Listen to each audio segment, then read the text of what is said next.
Welcome to The Sign of the Four, a thrilling and complex adventure set in the heart of Victorian London and beyond. This 1890 novel plunges Sherlock Holmes and Dr. Watson into a labyrinthine case involving mysterious pearls, a secret pact made in India, a one-legged man, and a desperate search for a hidden treasure.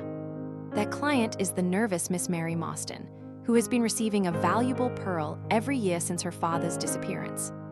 The investigation leads the duo into the murky underbelly of the city, culminating in a spectacular, high-speed chase down the River Thames against a formidable and desperate adversary.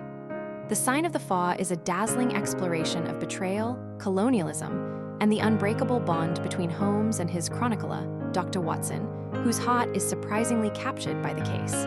We begin with Chapter 1, The Science of Deduction. Sherlock Holmes took his bottle from the corner of the mantelpiece and his hypodermic syringe from its neat Morocco case.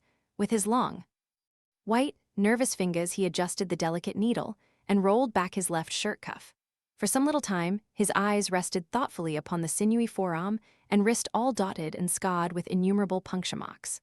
Finally, he thrust the sharp point home, pressed down the tiny piston, and sank back into the velvet-lined armchair with a long sigh of satisfaction. 3 times a day for many months I had witnessed this performance, but custom had not reconciled my mind to it.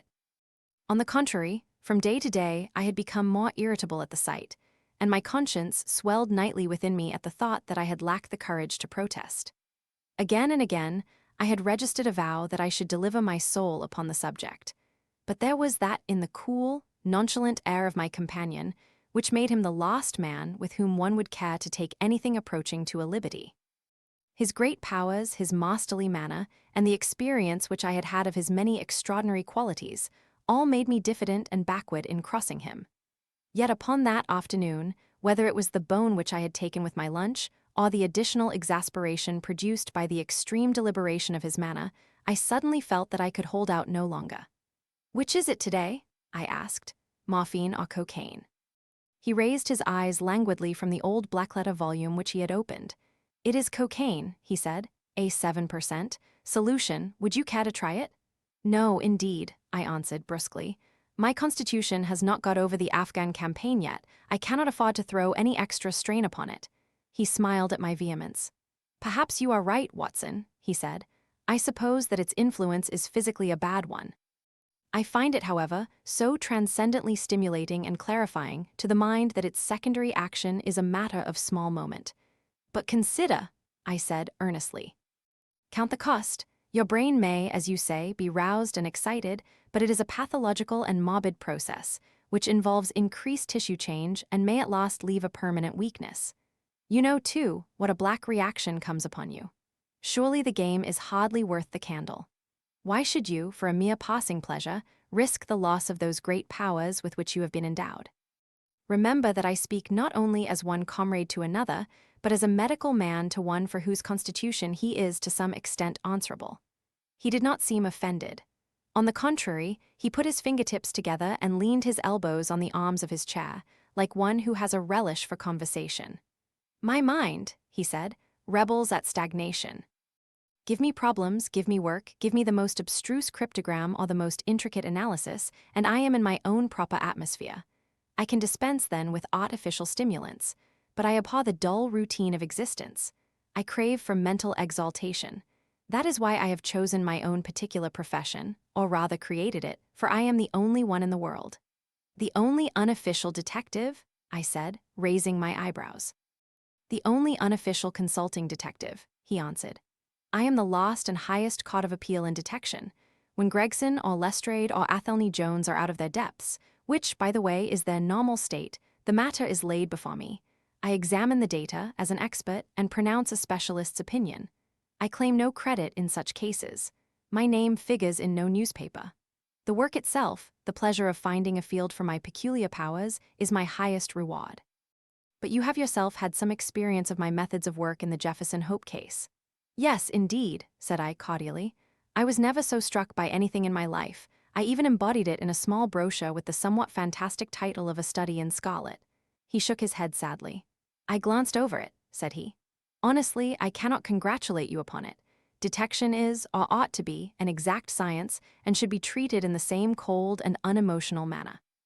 You have attempted to tinge it with romanticism, which produces much the same effect as if you worked a love story or an elopement into the fifth proposition of Euclid. But the romance was there, I remonstrated. I could not tamper with the facts. Some facts should be suppressed, or at least a just sense of proportion should be observed in treating them.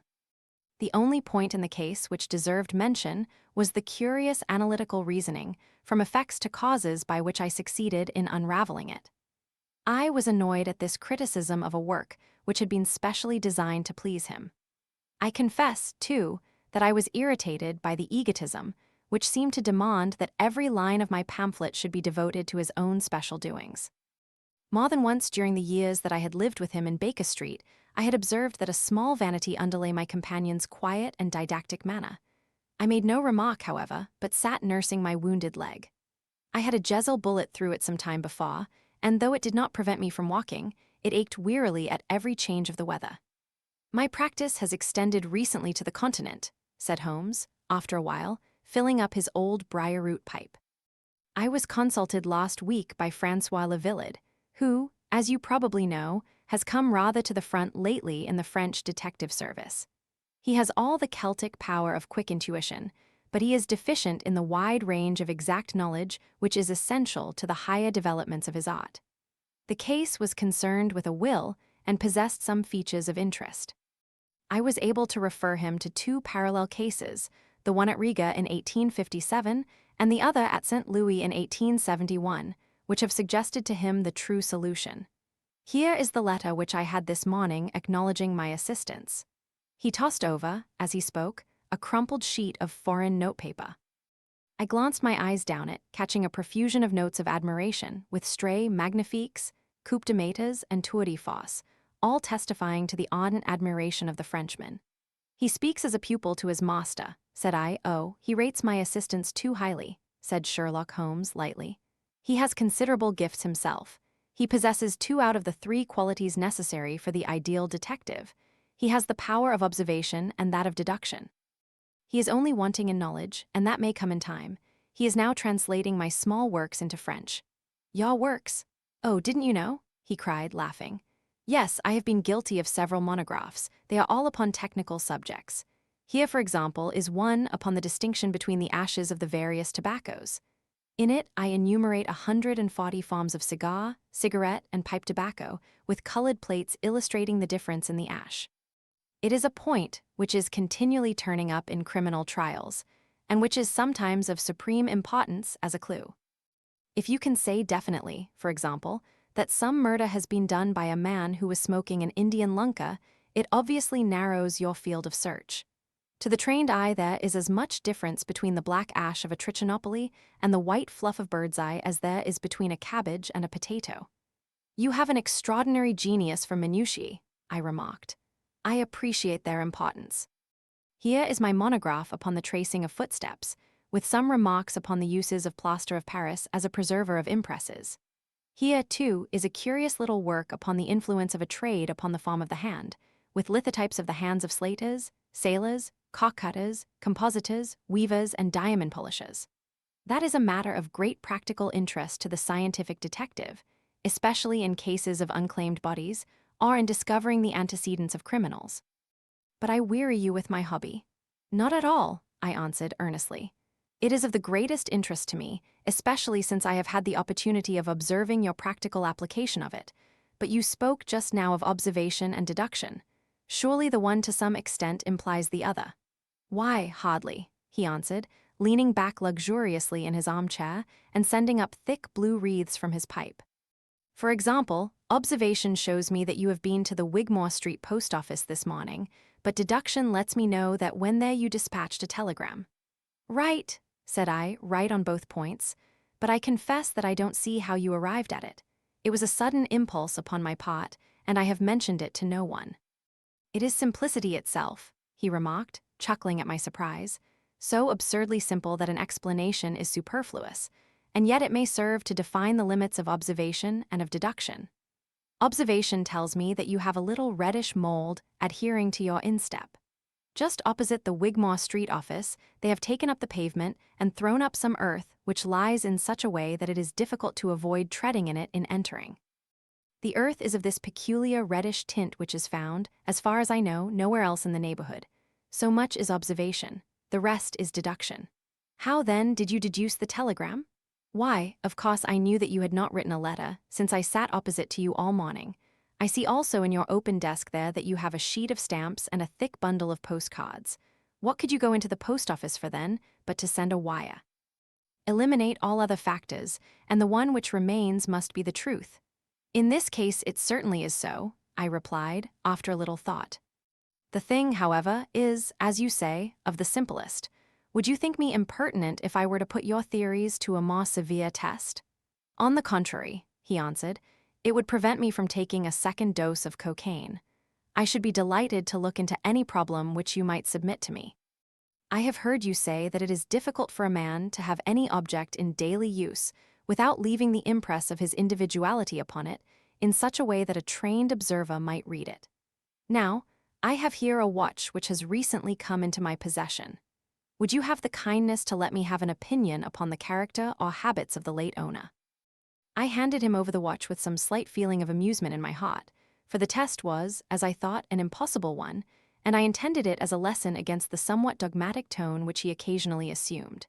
He balanced the watch in his hand, gazed hard at the dial, opened the back, and examined the works, first with his naked eyes and then with a powerful convex lens. I could hardly keep from smiling at his crestfallen face when he finally snapped the case to and handed it back. There are hardly any data, he remarked. The watch has been recently cleaned, which robs me of my most suggestive facts. You are right, I answered. It was cleaned before being sent to me. In my heart, I accused my companion of putting forward a most lame and impotent excuse to cover his failure. What data could he expect from an uncleaned watch?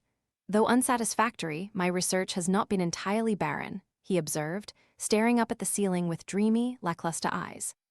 Subject to your correction, I should judge that the watch belonged to your elder brother who inherited it from your father. That you gather, no doubt, from the HW upon the back. Quite so. The W suggests your own name. The date of the watch is nearly 50 years back, and the initials are as old as the watch, so it was made for the last generation. Jewelry usually descends to the eldest son, and he is most likely to have the same name as the father. Your father has, if I remember right, been dead many years. It has, therefore, been in the hands of your eldest brother. Right, so far, said I. Anything else? He was a man of untidy habits, very untidy and careless. He was left with good prospects, but he threw away his chances, lived for some time in poverty with occasional short intervals of prosperity, and finally, taking to drink, he died. That is all I can gather. I sprang from my chair and limped impatiently about the room with considerable bitterness in my heart. This is unworthy of you, Holmes, I said. I could not have believed that you would have descended to this. You have made inquiries into the history of my unhappy brother, and you now pretend to deduce this knowledge in some fanciful way. You cannot expect me to believe that you have read all this from his old watch. It is unkind, and to speak plainly, has a touch of charlatanism in it.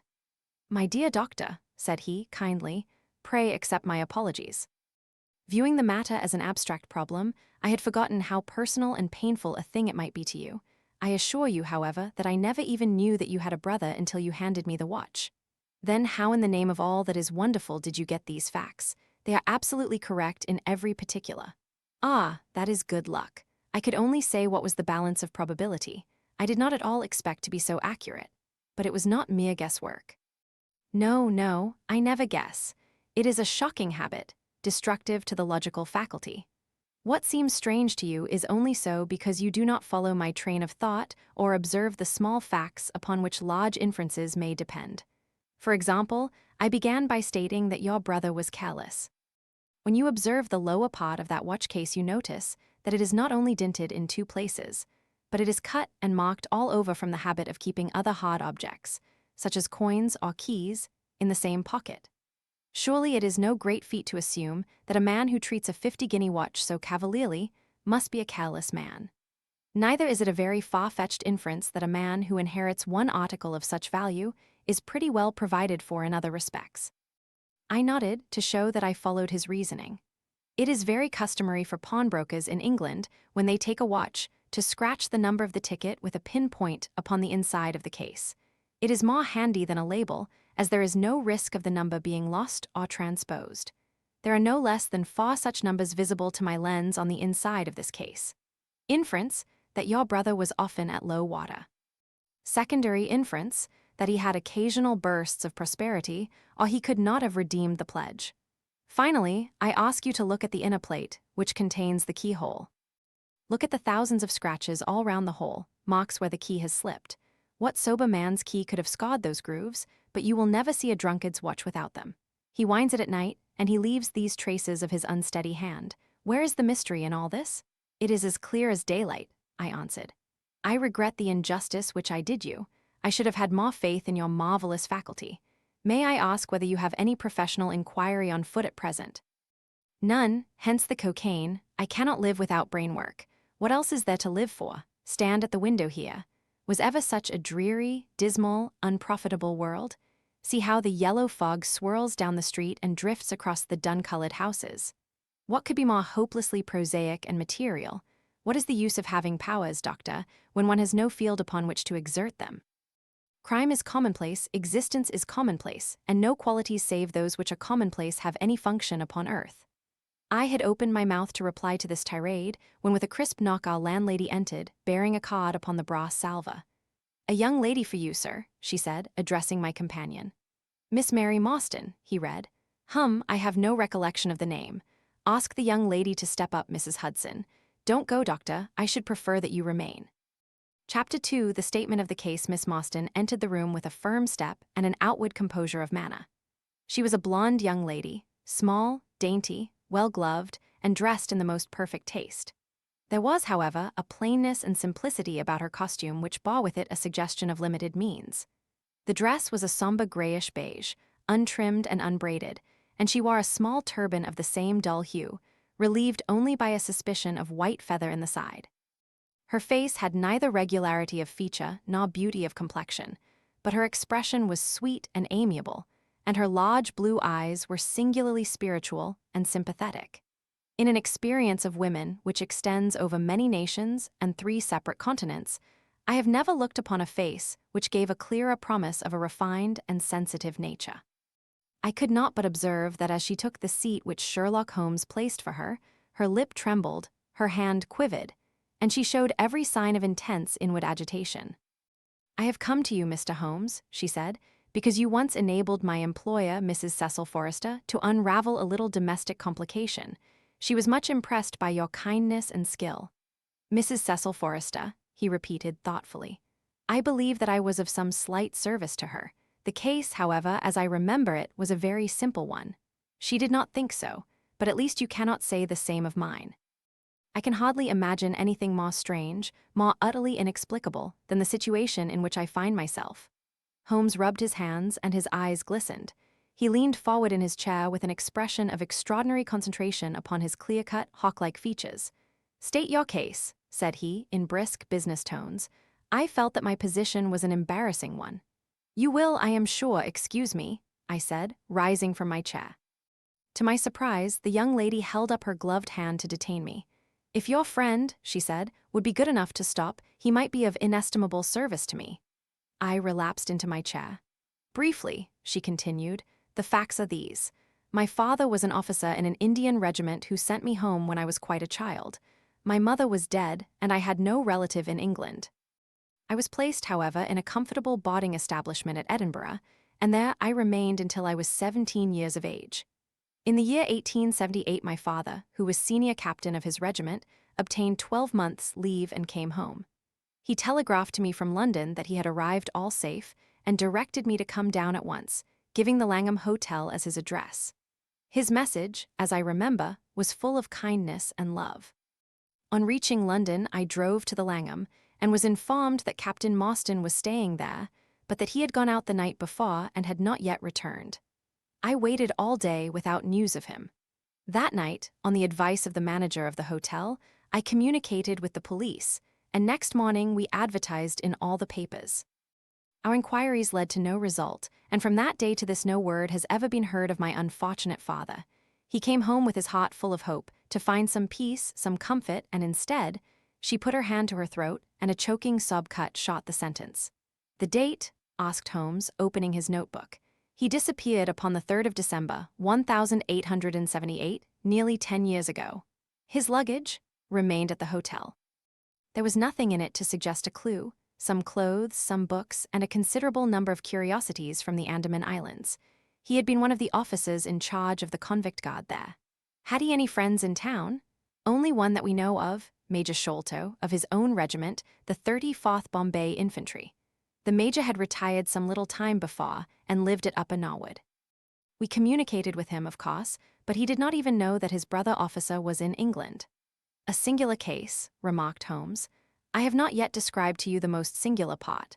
About 6 years ago, to be exact, upon the 4th of May, 1882, an advertisement appeared in the Times asking for the address of Miss Mary Morstan and stating that it would be to her advantage to come forward. There was no name or address appended. I had at that time just entered the family of Mrs. Cecil Forrester in the capacity of governess. By her advice, I published my address in the advertisement column.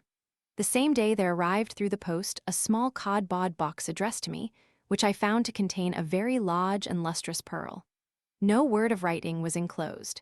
Since then, every year upon the same date, there has always appeared a similar box, containing a similar pearl, without any clue as to the sender.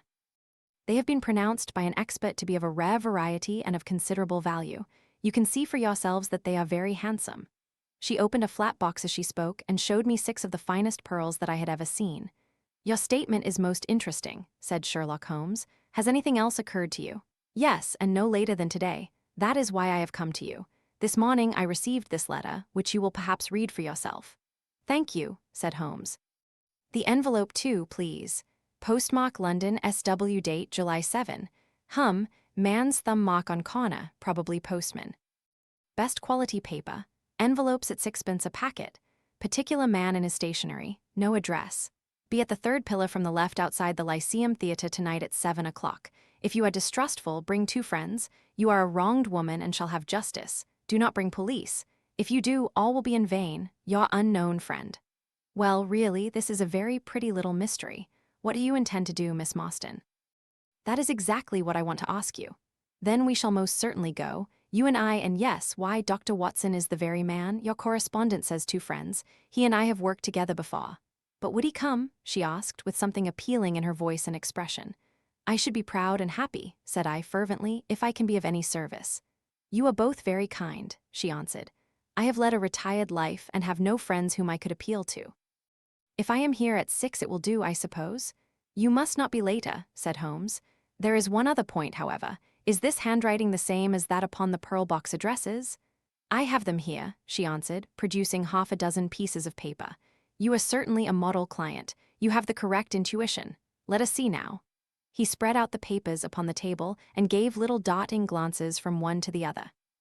"They are disguised hands except the letter," he said presently, "but there can be no question as to the authorship. See how the irrepressible Greek E will break out, and see the twirl of the final S. They are undoubtedly by the same person. I should not like to suggest false hopes, Miss Morstan, but is there any resemblance between this hand and that of your father? Nothing could be more unlike. I expected to hear you say so. We shall look out for you, then, at 6. Pray allow me to keep the papers. I may look into the matter before then. It is only 3:30. Au revoir, then." "Au revoir," said our visitor, and with a bright, kindly glance from one to the other of us, she replaced her pearl box in her bosom and hurried away. Standing at the window, I watched her walking briskly down the street until the gray turban and white feather were but a speck in the somber crowd. "What a very attractive woman," I exclaimed, turning to my companion. He had lit his pipe again and was leaning back with drooping eyelids. "Is she?" he said languidly. "I did not observe." "You really are an automaton, a calculating machine?" I cried. "There is something positively inhuman in you at times." He smiled gently. "It is of the first importance," he said, "not to allow your judgment to be biased by personal qualities. A client is to me a mere unit, a factor in a problem. The emotional qualities are antagonistic to clear reasoning. I assure you that the most winning woman I ever knew was hanged for poisoning 3 little children for their insurance money, and the most repellent man of my acquaintance is a philanthropist who has spent nearly $250,000 upon the London paw. In this case, however, I never make exceptions, An exception disproves the rule. Have you ever had occasion to study character in handwriting? What do you make of this fellow's scribble? It is legible and regular, I answered. A man of business habits and some force of character. Holmes shook his head. Look at his long letters, he said. They hardly rise above the common herd. That D might be an E and that L an E. Men of character always differentiate their long letters, however illegibly they may write. There is vacillation in his case and self-esteem in his capitals. I am going out now. I have some few references to make. Let me recommend this book, one of the most remarkable ever pennied. It is Winwood Reade's Martyrdom of Man. I shall be back in an hour. I sat in the window with the volume in my hand, but my thoughts were far from the daring speculations of the writer.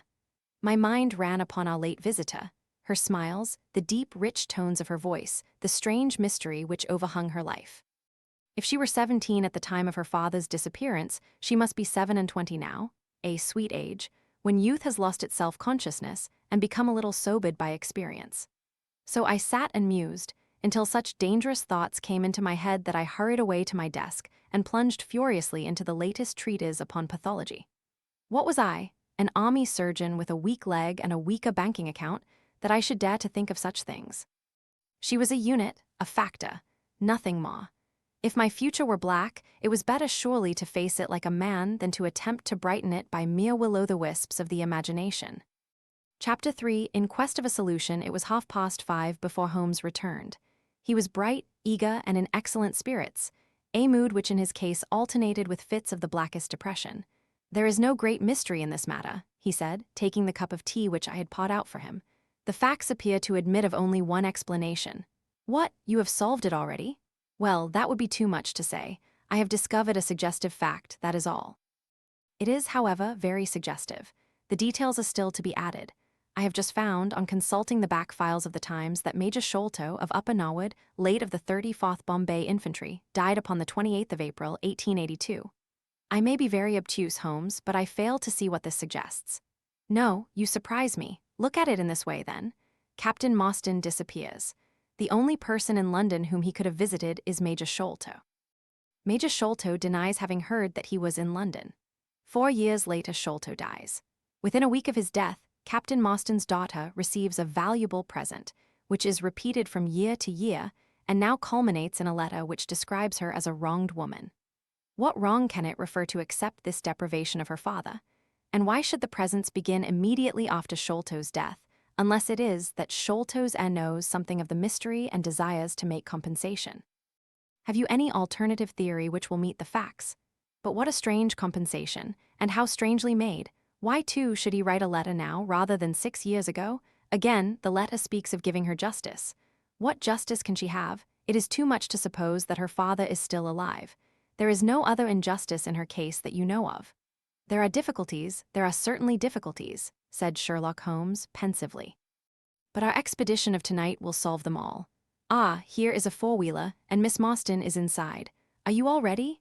Then we had better go down, for it is a little past the hour. I picked up my hat and my heaviest stick, but I observed that Holmes took his revolver from his drawer and slipped it into his pocket. It was clear that he thought that our night's work might be a serious one. Miss Morstan was muffled in a dark cloak, and her sensitive face was composed, but pale. She must have been more than woman if she did not feel some uneasiness at the strange enterprise upon which we were embarking, yet her self-control was perfect, and she readily answered the few additional questions which Sherlock Holmes put to her. Major Sholto was a very particular friend of Papa S., she said. His letters were full of allusions to the Major. He and Papa were in command of the troops at the Andaman Islands, so they were thrown a great deal together. By the way, a curious paper was found in Papa's desk which no one could understand. I don't suppose that it is of the slightest importance, but I thought you might care to see it, so I brought it with me. It is here. Holmes unfolded the paper carefully and smoothed it out upon his knee. He then very methodically examined it all over with his double lens. It is paper of native Indian manufacture, he remarked. It has at some time been pinned to a board. The diagram upon it appears to be a plan of part of a large building with numerous halls, corridors, and passages. At one point is a small cross done in red ink, and above it is 3.37 from left, in faded pencil writing. In the left-hand corner is a curious hieroglyphic like 4 crosses in a line with their arms touching. Beside it is written, in very rough and coarse characters, the sign of the Faw, Jonathan Small, Mahomet Singh, Abdullah Khan, Dust Akbar. No, I confess that I do not see how this bears upon the matter, yet it is evidently a document of importance. It has been kept carefully in a pocketbook, for the one side is as clean as the other. It was in his pocketbook that we found it. Preserve it carefully then, Miss Morstan, for it may prove to be of use to us. I begin to suspect that this matter may turn out to be much deeper and more subtle than I at first supposed. I must reconsider my ideas. He leaned back in the cab, and I could see by his drawn brow and his vacant eye that he was thinking intently. Miss Morstan and I chatted in an undertone about our present expedition and its possible outcome, but our companion maintained his impenetrable reserve until the end of our journey. It was a September evening, and not yet 7 o'clock, but the day had been a dreary one, and a dense, drizzly fog lay low upon the great city. Mud-colored clouds drooped sadly over the muddy streets. Down the Strand the lamps were but misty splotches of diffused light which threw a feeble circular glimmer upon the slimy pavement. The yellow glare from the shop windows streamed out into the steamy, vaporous air and threw a murky, shifting radiance across the crowded thoroughfare. There was, to my mind, something eerie and ghost-like in the endless procession of faces which flitted across these narrow bars of light, sad faces and glad, haggard and merry. Like all humankind, they flitted from the gloom into the light, and so back into the gloom once more. I am not subject to impressions, but the dull, heavy evening with the strange business upon which we were engaged combined to make me nervous and depressed. I could see from Miss Morstan's manner that she was suffering from the same feeling. Holmes alone could rise superior to petty influences. He held his open notebook upon his knee, and from time to time he jotted down figures and memoranda in the light of his pocket lantern. At the Lyceum Theatre, the crowds were already thick at the side entrances. In front, a continuous stream of hansoms and four-wheelers were rattling up, discharging their cargoes of shirt-fronted men and beshawled, bediamonded women. We had hardly reached the third pillar, which was our rendezvous, before a small, dark, brisk man in the dress of a coachman accosted us. "Are you the parties who come with Miss Morstan?" he asked. "I am Miss Morstan, and these two gentlemen are my friends," said she. He bent a pair of wonderfully penetrating and questioning eyes upon us. "You will excuse me, miss," he said with a certain dogged manner, "but I was to ask you to give me your word that neither of your companions is a police officer." "I give you my word on that," she answered. He gave a shrill whistle, on which a street Arab led across a four-wheeler and opened the door. The man who had addressed us mounted to the box, while we took our places inside. We had hardly done so before the driver whipped up his horse, and we plunged away at a furious pace through the foggy streets. The situation was a curious one. We were driving to an unknown place, on an unknown errand. Yet our invitation was either a complete hoax, which was an inconceivable hypothesis, or else we had good reason to think that important issues might hang upon our journey. Miss Morstan's demeanor was as resolute and collected as ever. I endeavored to cheer and amuse her by reminiscences of my adventures in Afghanistan. But to tell the truth, I was myself so excited at our situation and so curious as to our destination that my stories were slightly involved. To this day, she declares that I told her one moving anecdote as to how a musket looked into my tent at the dead of night, and how I fired a double-barreled tiger cub at it. At first I had some idea as to the direction in which we were driving. But soon, what with our pace, the fog, and my own limited knowledge of London, I lost my bearings and knew nothing, save that we seemed to be going a very long way. Sherlock Holmes was never at fault, however, and he muttered the names as the cab rattled through squares and in and out by tortuous by-streets. "Rochester Row," said he. "Now Vincent Square. Now we come out on the Vauxhall Bridge Road. We are making for the Surrey side, apparently. Yes, I thought so. Now we are on the bridge. You can catch glimpses of the river." We did indeed get a fleeting view of a stretch of the Thames with the lamps shining upon the broad, silent water, but our cab dashed on and was soon involved in a labyrinth of streets upon the other side. "Wordsworth Road," said my companion, "Priory Road, Lock Hall Lane, Stockwell Place, Robert Street, Cold Harbour Lane. Our quest does not appear to take us to very fashionable regions." We had indeed reached a questionable and forbidding neighborhood. Long lines of dull brick houses were only relieved by the coarse glare and tawdry brilliancy of public houses at the corner. Then came rows of two-storied villas each with a fronting of miniature garden, and then again interminable lines of new staring brick buildings, the monster tentacles which the giant city was throwing out into the country.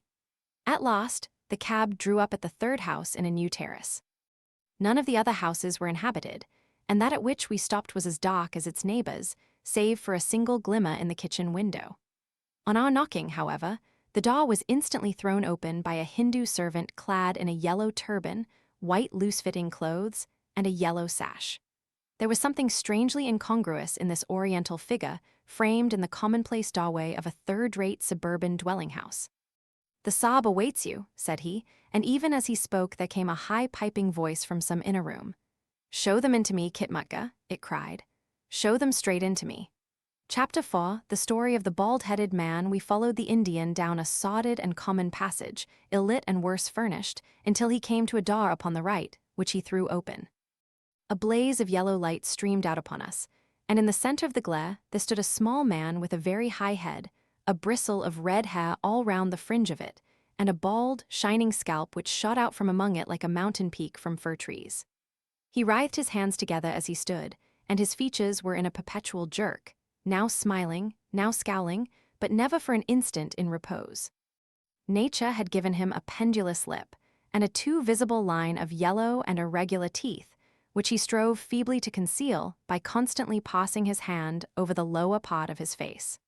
In spite of his obtrusive baldness, he gave the impression of youth. In point of fact, he had just turned his 30th year. "Your servant, Miss Morstan," he kept repeating in a thin, high voice. "Your servant, gentlemen, pray step into my little sanctum, a small place, miss, but furnished to my own liking, an oasis of art in the howling desert of South London."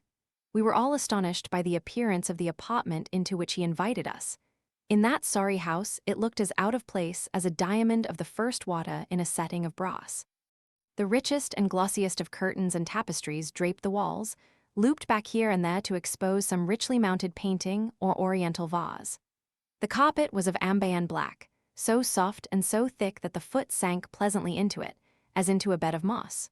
Two great tiger skins thrown athwart it increased the suggestion of Eastern luxury, as did a huge hookah which stood upon a mat in the corner. A lamp in the fashion of a silver dove was hung from an almost invisible golden wire in the center of the room. As it burned, it filled the air with a subtle and aromatic odor. "Mr. Thaddeus Sholto," said the little man, still jerking and smiling. "That is my name. You are Miss Morstan, of course, and these gentlemen, this is Mr. Sherlock Holmes and this is Dr. Watson." "A doctor, eh?" cried he, much excited. "Have you your stethoscope? Might I ask you, would you have the kindness? I have grave doubts as to my mitral valve, if you would be so very good. The aortic I may rely upon, but I should value your opinion upon the mitral." I listened to his heart as requested, but was unable to find anything amiss, save indeed that he was in an ecstasy of fear, for he shivered from head to foot. "It appears to be normal," I said. "You have no cause for uneasiness." "You will excuse my anxiety, Miss Morstan," he remarked airily. "I am a great sufferer, and I have long had suspicions as to that valve. I am delighted to hear that they are unwarranted. Had your father, Miss Morstan, refrained from throwing a strain upon his heart, he might have been alive now." I could have struck the man across the face, so hot was I at this callous and offhand reference to so delicate a matter. Miss Morstan sat down, and her face grew white to the lips. "I knew in my heart that he was dead," said she. "I can give you every information," said he, "and what is more, I can do you justice, and I will too, whatever brother Bartholomew may say. I am so glad to have your friends here, not only as an escort to you, but also as witnesses to what I am about to do and say. The three of us can show a bold front to brother Bartholomew. But let us have no outsiders, no police or officials. We can settle everything satisfactorily among ourselves without any interference. Nothing would annoy brother Bartholomew more than any publicity." He sat down upon a low settee and blinked at us inquiringly with his weak, watery blue eyes. "For my part," said Holmes, "whatever you may choose to say will go no further." I nodded to show my agreement. That is well," said he. "May I offer you a glass of Chianti, Miss Morstan?" "Or of Tokay? I keep no other wines. Shall I open a flask? No? Well, then, I trust that you have no objection to tobacco smoke, to the mild balsamic odor of the Eastern tobacco. I am a little nervous, and I find my hookah an invaluable sedative." He applied a taper to the great bowl, and the smoke bubbled merrily through the rose water. We sat all three in a semicircle, with our heads advanced and our chins upon our hands, while the strange, jerky little fellow, with his high, shining head, puffed uneasily in the center. "When I first determined to make this communication to you," said he, "I might have given you my address, but I feared that you might disregard my request and bring unpleasant people with you. I took the liberty, therefore, of making an appointment in such a way that my man Williams might be able to see you first. I have complete confidence in his discretion, and he had orders, if he were dissatisfied, to proceed no further in the matter. You will excuse these precautions, but I am a man of somewhat retiring, and I might even say refined, tastes, and there is nothing more unaesthetic than a policeman. I have a natural shrinking from all forms of rough materialism. I seldom come in contact with the rough crowd. I live, as you see, with some little atmosphere of elegance around me. I may call myself a patron of the arts. It is my weakness. The landscape is a genuine corot, and though a connoisseur might perhaps throw a doubt upon that Salvator Rosa, there cannot be the least question about the Bouguereau. I am partial to the modern French school. You will excuse me, Mr. Sholto," said Miss Morstan, "but I am here at your request to learn something which you desire to tell me. It is very late, and I should desire the interview to be as short as possible. At the best it must take some time," he answered, "for we shall certainly have to go to Norwood and see Brother Bartholomew. We shall all go and try if we can get the better of Brother Bartholomew. He is very angry with me for taking the course which has seemed right to me.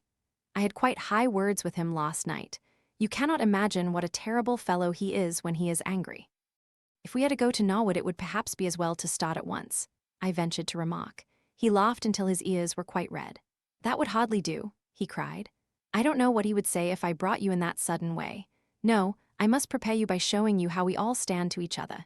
In the first place, I must tell you that there are several points in the story of which I am myself ignorant. I can only lay the facts before you as far as I know them myself. My father was, as you may have guessed, Major John Sholto, once of the Indian Army. He retired some 11 years ago and came to live at Pondicherry Lodge in Upper Norwood. He had prospered in India and brought back with him a considerable sum of money, a large collection of valuable curiosities, and a staff of native servants. With these advantages, he bought himself a house and lived in great luxury. My twin brother Bartholomew and I were the only children. I very well remember the sensation which was caused by the disappearance of Captain Morstan. We read the details in the papers, and knowing that he had been a friend of our father's, we discussed the case freely in his presence. He used to join in our speculations as to what could have happened.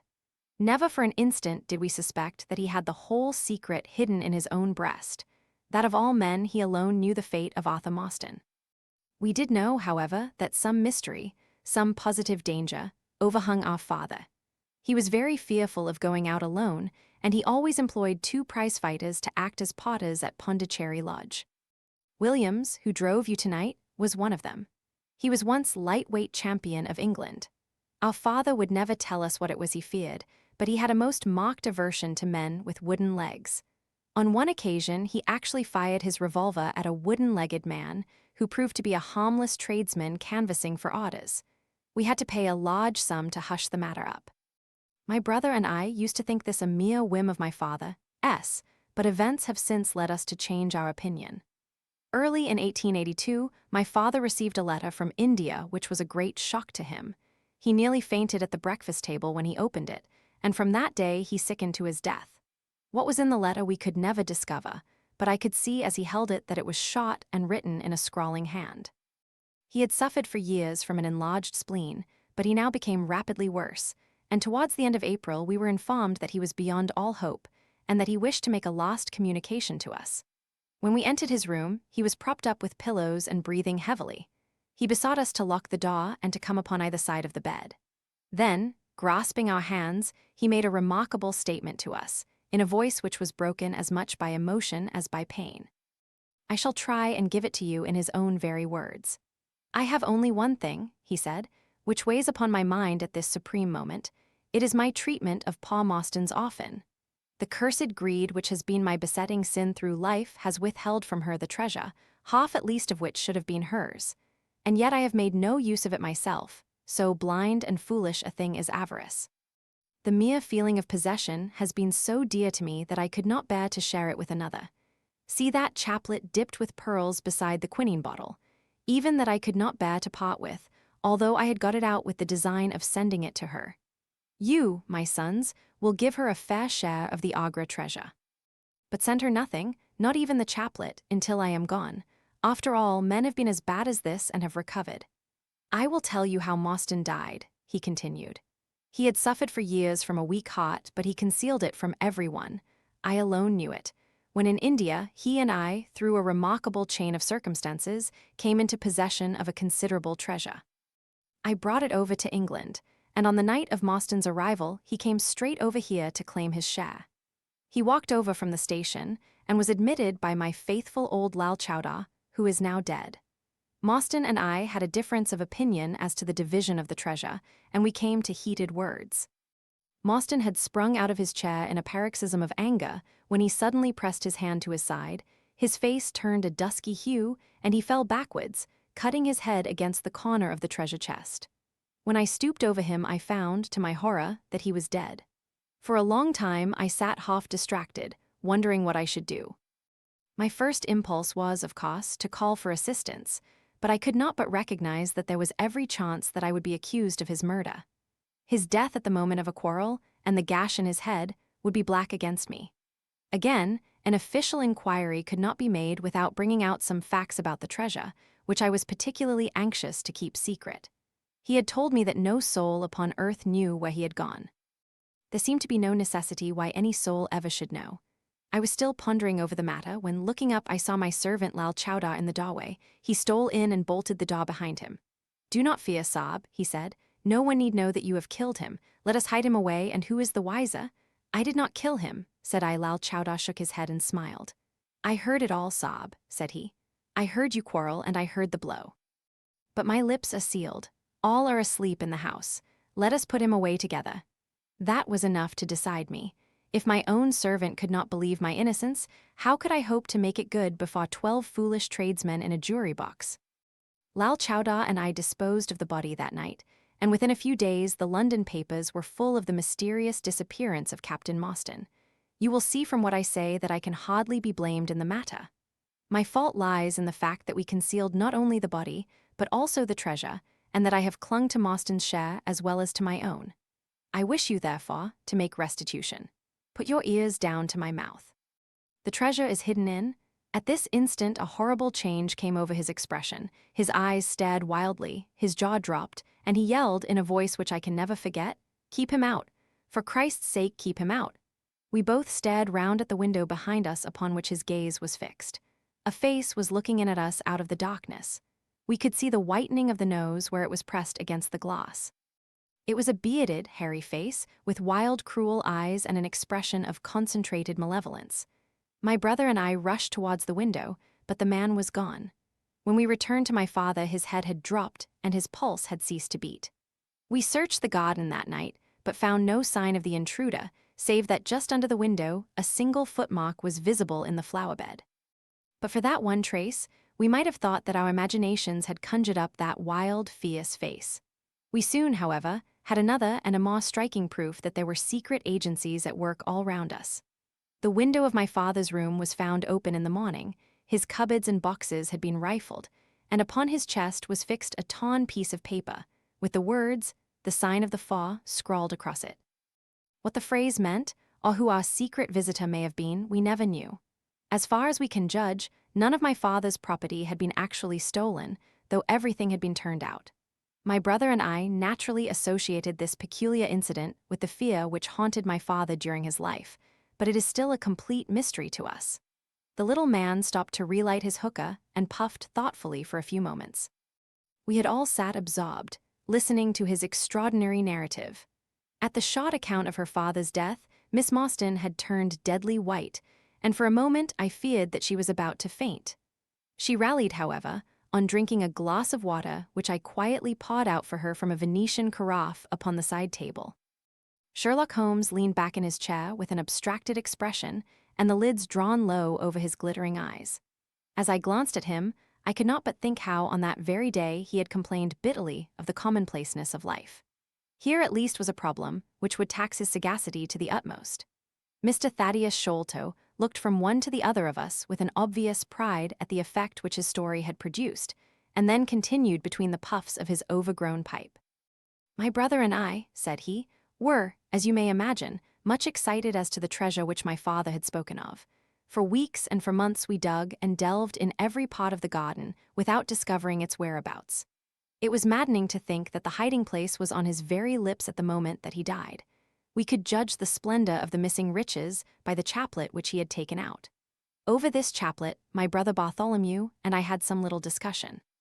The pearls were evidently of great value, and he was averse to part with them, for between friends, my brother was himself a little inclined to my father's fault. He thought, too, that if we parted with the chaplet, it might give rise to gossip and finally bring us into trouble.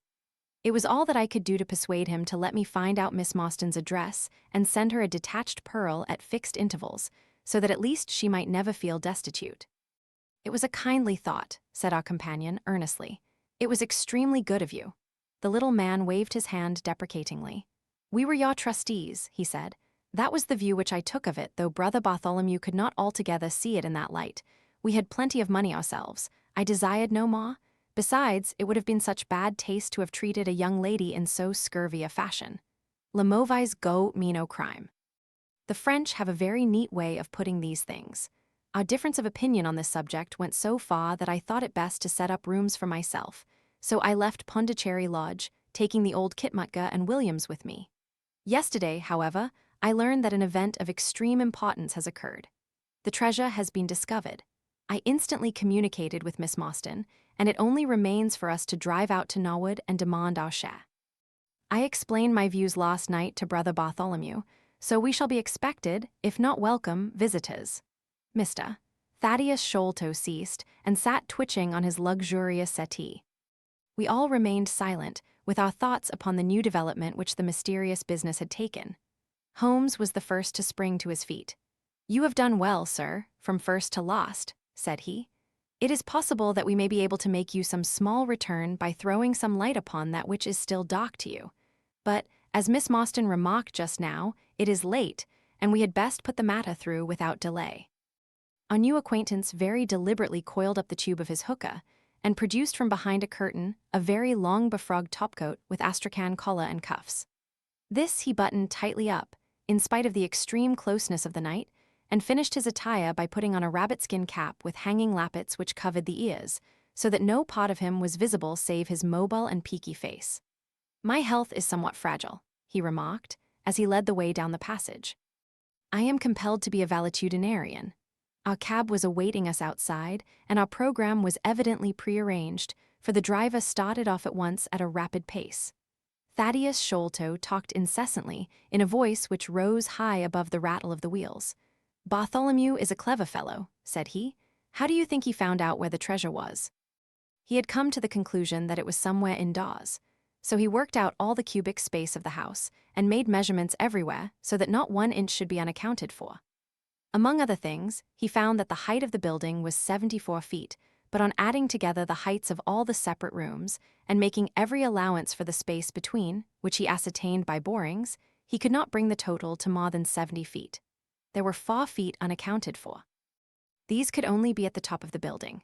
He knocked a hole, therefore, in the lath and plaster ceiling of the highest room, and there, sure enough, he came upon another little garret above it, which had been sealed up and was known to no one. In the center stood the treasure chest, resting upon 2 rafters. He lowered it through the hole, and there it lies. He computes the value of the jewels at not less than £500,000 sterling. At the mention of this gigantic sum, we all stared at one another open-eyed. Miss Morstan, could we secure her rights, would change from a needy governess to the richest heiress in England. Surely it was the place of a loyal friend to rejoice at such news, yet I am ashamed to say that selfishness took me by the soul, and that my heart turned as heavy as lead within me. I stammered out some few halting words of congratulation, and then sat downcast, with my head drooped, deaf to the babble of our new acquaintance. He was clearly a confirmed hypochondriac, and I was dreamily conscious that he was pouring forth interminable trains of symptoms, and imploring information as to the composition and action of innumerable quack nostrums, some of which he bore about in a leather case in his pocket. I trust that he may not remember any of the answers which I gave him that night. Holmes declares that he overheard me caution him against the great danger of taking more than 2 drops of castor oil, while I recommended strychnine in large doses as a sedative. However that may be, I was certainly relieved when our cab pulled up with a jerk and the coachman sprang down to open the door. "This, Miss Morstan, is Pondicherry Lodge," said Mr. Thaddeus Sholto as he handed her out. Chapter 5, The Tragedy of Pondicherry Lodge. It was nearly 11 o'clock when we reached this final stage of our night's adventures. We had left the damp fog of the great city behind us, and the night was fairly fine. A warm wind blew from the westward, and heavy clouds moved slowly across the sky, with half a moon peeping occasionally through the rifts. It was clear enough to see for some distance, but Thaddeus Sholto took down one of the side lamps from the carriage to give us a better light upon our way. Pondicherry Lodge stood in its own grounds and was girt round with a very high stone wall topped with broken glass. A single narrow iron-clamped door formed the only means of entrance. On this our guide knocked with a peculiar postman-like rat-tat. "Who is there?" cried a gruff voice from within. "It is I, McMurdo. You surely know my knock by this time." There was a grumbling sound and a clanking and jarring of keys. The door swung heavily back, and a short, deep-chested man stood in the opening, with the yellow light of the lantern shining upon his protruded face and twinkling distrustful eyes. "That you, Mr. Thaddeus? But who are the others? I had no orders about them from the master." "McMurdo, you surprise me. I told my brother last night that I should bring some friends. He ain't been out his room today, Mr. Thaddeus, and I have no orders. You know very well that I must stick to regulations. I can let you in, but your friends must just stop where they are." This was an unexpected obstacle. Thaddeus Sholto looked about him in a perplexed and helpless manner. "This is too bad of you, McMurdo," he said. "If I guarantee them, that is enough for you. There is the young lady, too. She cannot wait on the public road at this hour." "Very sorry, Mr. Thaddeus," said the potter inexorably. "Folk may be friends yours, and yet no friends the master's. He pays me well to do my duty, and my duty I'll do." "I don't know none your friends." "Oh, yes you do, McMurdo," cried Sherlock Holmes genially. "I don't think you can have forgotten me. Don't you remember the amateur who fought 3 rounds with you at Allison's rooms on the night of your benefit 4 years back? Not Mr. Sherlock Holmes?" roared the prize fighter. "God's truth, how could I have mistook you? If instead standin' there so quiet you had just stepped up and given me that cross-hit of yours under the jaw, I'd known you without a question.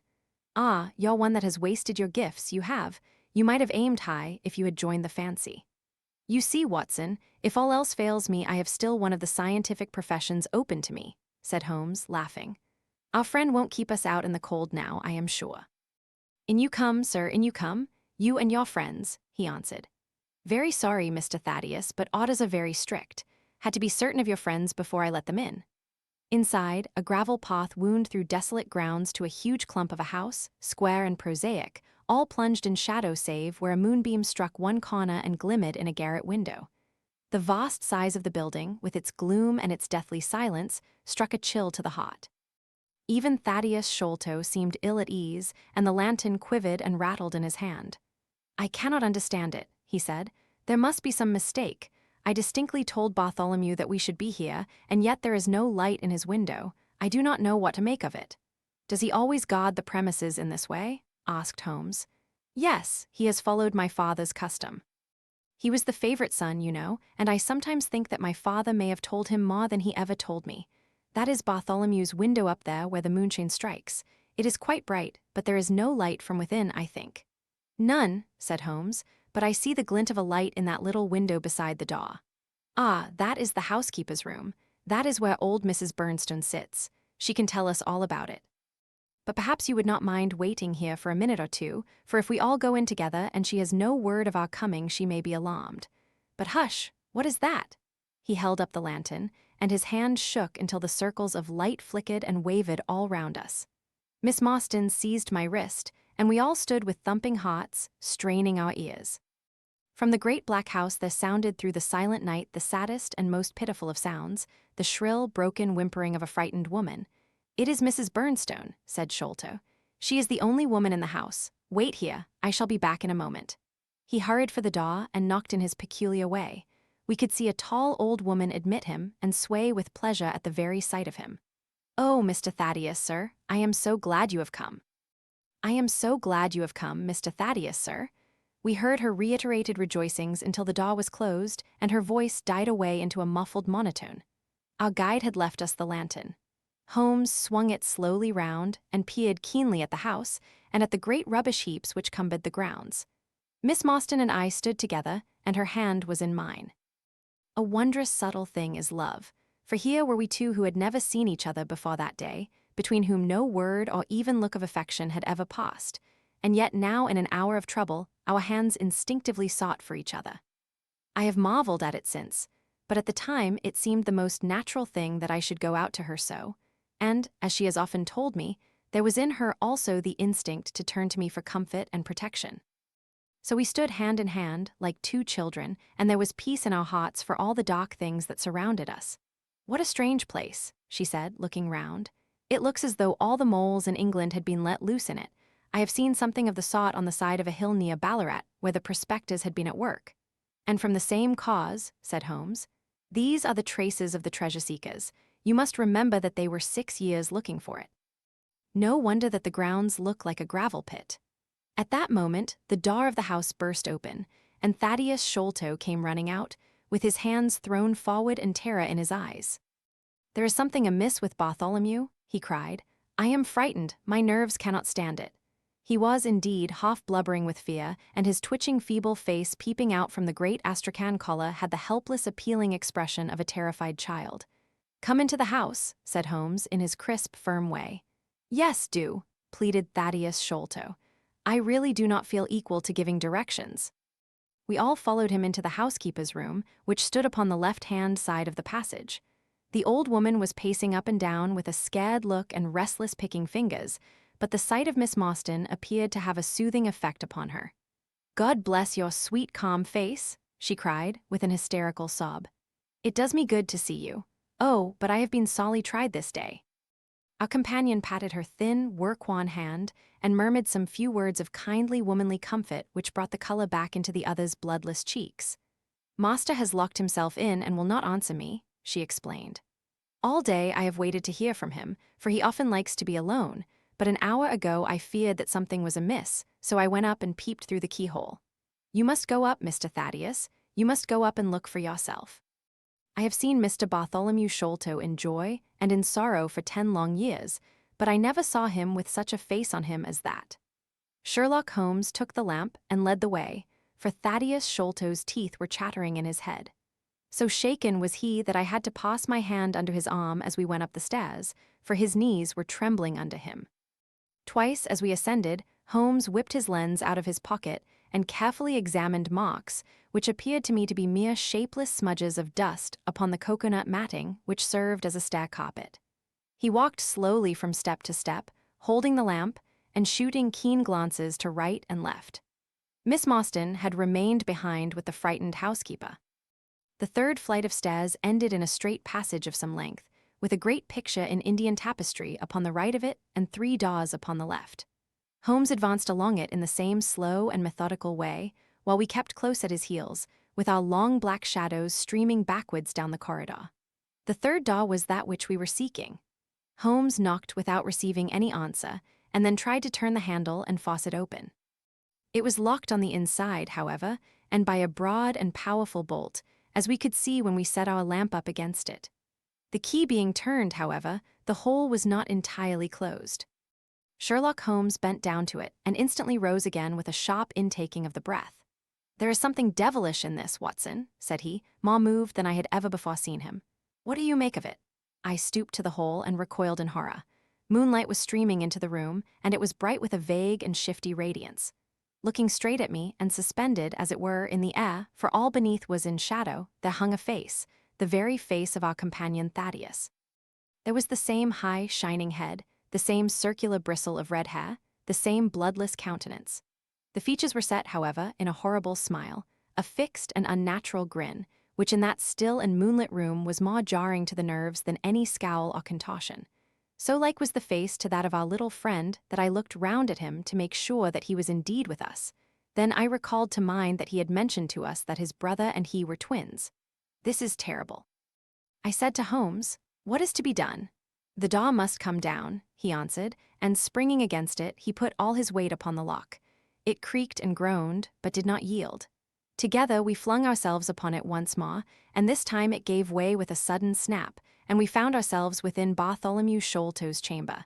It appeared to have been fitted up as a chemical laboratory. A double line of glass-stoppered bottles was drawn up upon the wall opposite the door, and the table was littered over with Bunsen burners, test tubes, and retorts. In the corners stood carboys of acid in wicker baskets. One of these appeared to leak or to have been broken, for a stream of dark-colored liquid had trickled out from it, and the air was heavy with a peculiarly pungent, tar-like odor. A set of steps stood at one side of the room, in the midst of a litter of lath and plaster, and above them there was an opening in the ceiling large enough for a man to pass through. At the foot of the steps, a long coil of rope was thrown carelessly together. By the table, in a wooden armchair, the master of the house was seated all in a heap, with his head sunk upon his left shoulder, and that ghastly, inscrutable smile upon his face. He was stiff and cold, and had clearly been dead many hours. It seemed to me that not only his features, but all his limbs were twisted and turned in the most fantastic fashion. By his hand upon the table there lay a peculiar instrument, a brown, close-grained stick with a stone head like a hammer, rudely lashed on with coarse twine. Beside it was a torn sheet of notepaper with some words scrawled upon it. Holmes glanced at it and then handed it to me. "You see," he said, with a significant raising of the eyebrows.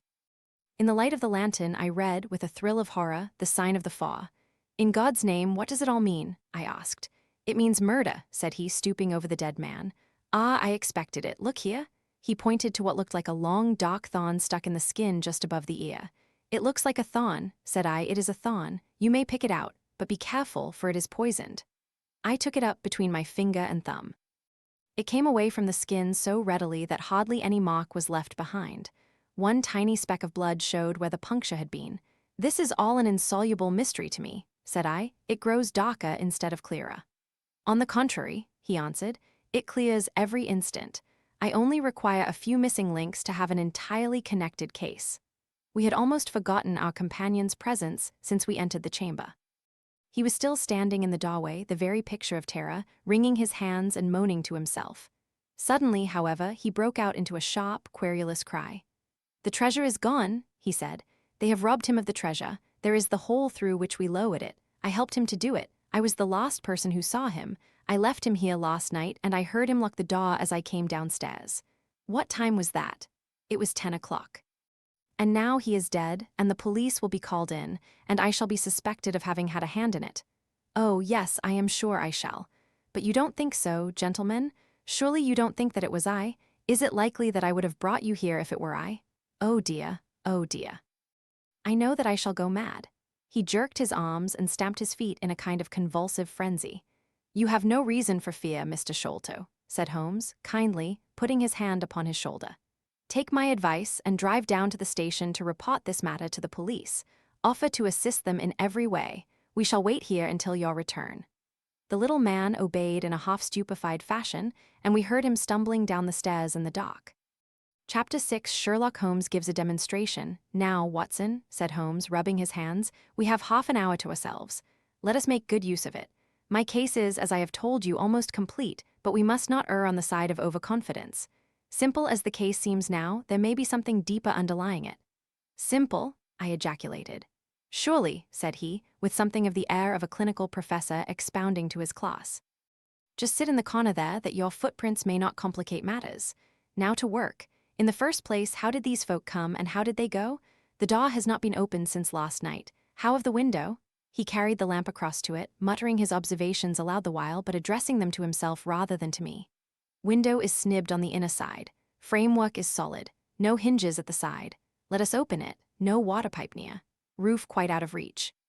Yet a man has mounted by the window. It rained a little last night. Here is the print of a foot in mold upon the sill, and here is a circular muddy mark, and here again upon the floor, and here again by the table. See here, Watson, this is really a very pretty demonstration." I looked at the round, well-defined muddy discs. "This is not a footmark," said I. "It is something much more valuable to us. It is the impression of a wooden stump. You see here on the sill is the boot mark, a heavy boot with the broad metal heel, and beside it is the mark of the timber toe. It is the wooden-legged man. Quite so, but there has been someone else, a very able and efficient ally. Could you scale that wall, Doctor? I looked out of the open window. The moon still shone brightly on that angle of the house. We were a good 60 feet from the ground, and look where I would, I could see no foothold, nor as much as a crevice in the brickwork. It is absolutely impossible, I answered. Without aid it is so. But suppose you had a friend up here who lowered you this good stout rope which I see in the corner, securing one end of it to this great hook in the wall. Then, I think, if you were an active man, you might swam up, wooden leg and all. You would depart, of course, in the same fashion, and your ally would draw up the rope, untie it from the hook, shut the window, snib it on the inside, and get away in the way that he originally came. As a minor point it may be noted, he continued, fingering the rope, that our wooden-legged friend, though a fair climber, was not a professional sailor. His hands were far from horny. My lens discloses more than one blood mark, especially towards the end of the rope, from which I gather that he slipped down with such velocity that he took the skin off his hand. This is all very well, said I, but the thing becomes more unintelligible than ever. How about this mysterious ally? How came he into the room? Yes, the ally, repeated Holmes pensively. There are features of interest about this ally. He lifts the case from the regions of the commonplace. I fancy that this ally breaks fresh ground in the annals of crime in this country, though parallel cases suggest themselves from India, and if my memory serves me, from Senegambia. How came he then? I reiterated. The door is locked, the window is inaccessible. Was it through the chimney? The grate is much too small, he answered. I had already considered that possibility. How then? I persisted. You will not apply my precept, he said, shaking his head. How often have I said to you that when you have eliminated the impossible, whatever remains, however improbable, must be the truth? We know that he did not come through the door, the window, or the chimney. We also know that he could not have been concealed in the room, as there is no concealment possible. Whence, then, did he come? He came through the hole in the roof, I cried. Of course he did. He must have done so.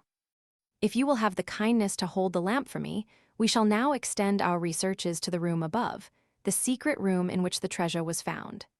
He mounted the steps, and, seizing a rafter with either hand, he swung himself up into the garret. Then, lying on his face, he reached down for the lamp and held it while I followed him.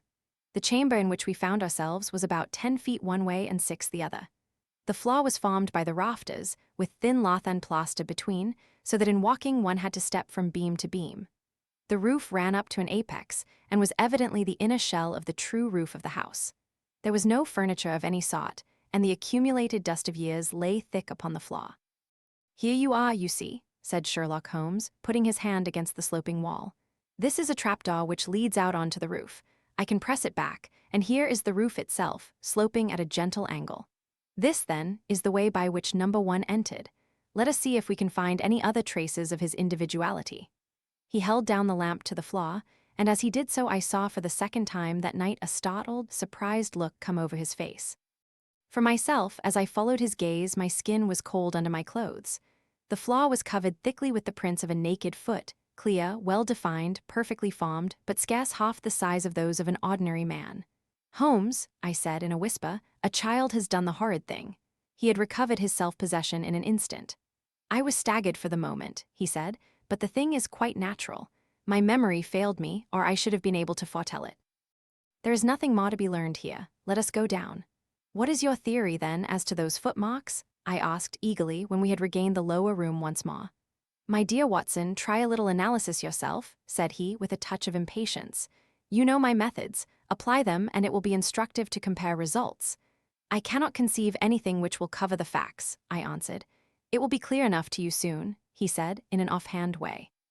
I think that there is nothing else of importance here, but I will look. He whipped out his lens and a tape measure and hurried about the room on his knees, measuring, comparing, examining, with his long, thin nose only a few inches from the planks, and his beady eyes gleaming and deep-set like those of a bird. So swift, silent, and furtive were his movements, like those of a trained bloodhound picking out a scent, that I could not but think what a terrible criminal he would have made had he turned his energy and sagacity against the law, instead of exerting them in its defense. As he hunted about, he kept muttering to himself, and finally he broke out into a loud crow of delight. We are certainly in luck, said he. We ought to have very little trouble now. Number 1 has had the misfortune to tread in the creosote. You can see the outline of the edge of his small foot here at the side of this evil-smelling mess.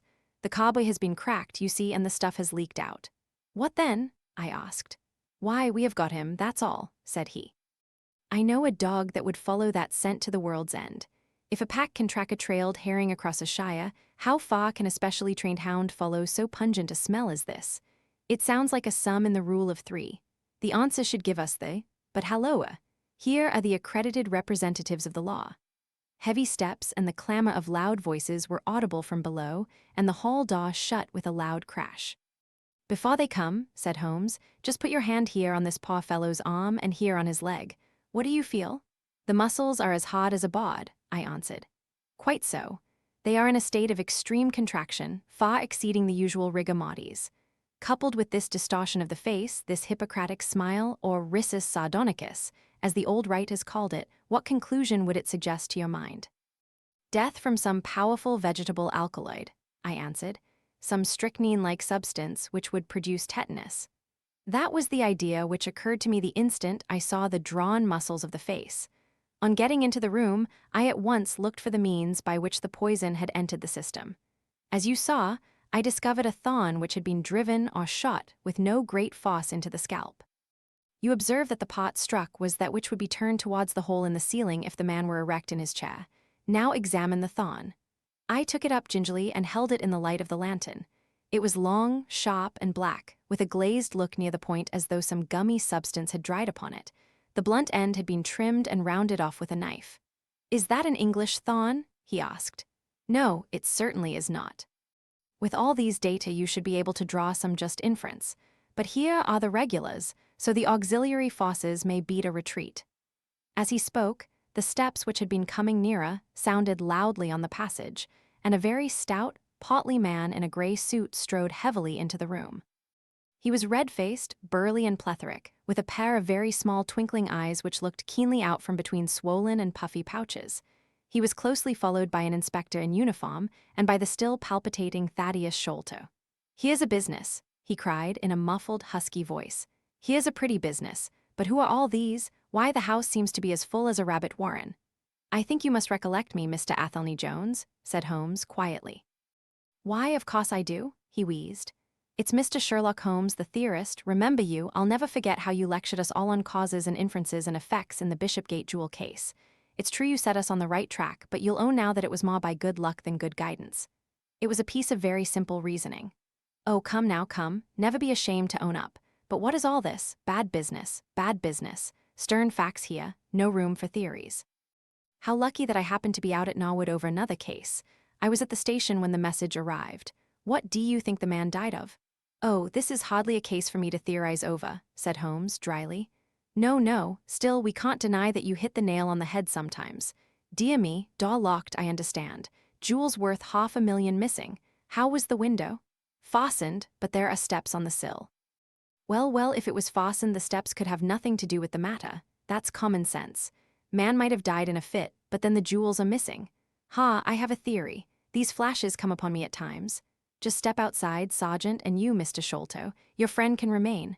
What do you think of this, Holmes? Sholto was, on his own confession, with his brother last night. The brother died in a fit, on which Sholto walked off with the treasure. How is that? On which the dead man very considerately got up and locked the door on the inside.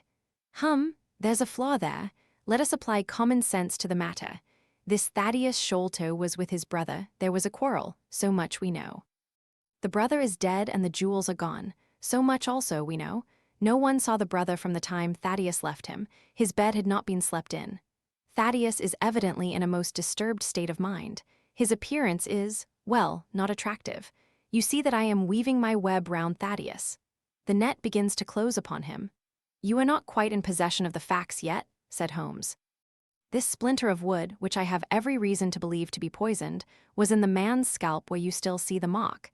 This card, inscribed as you see it, was on the table, and beside it lay this rather curious stone-headed instrument. How does all that fit into your theory?" "Confirms it in every respect," said the fat detective pompously. "House is full of Indian curiosities. Thaddeus brought this up, and if this splinter be poisonous, Thaddeus may as well have made murderous use of it as any other man. The card is some hocus-pocus, blind as like as not. The only question is, how did he depart? Of course, here is a hole in the roof. With great activity, considering his bulk, He sprang up the steps and squeezed through into the garret, and immediately afterwards we heard his exulting voice proclaiming that he had found the trapdoor. "He can find something," remarked Holmes, shrugging his shoulders. "He has occasional glimmerings of reason. Il ni a pas des sorts si incommodes quesu qui ont de l'esprit."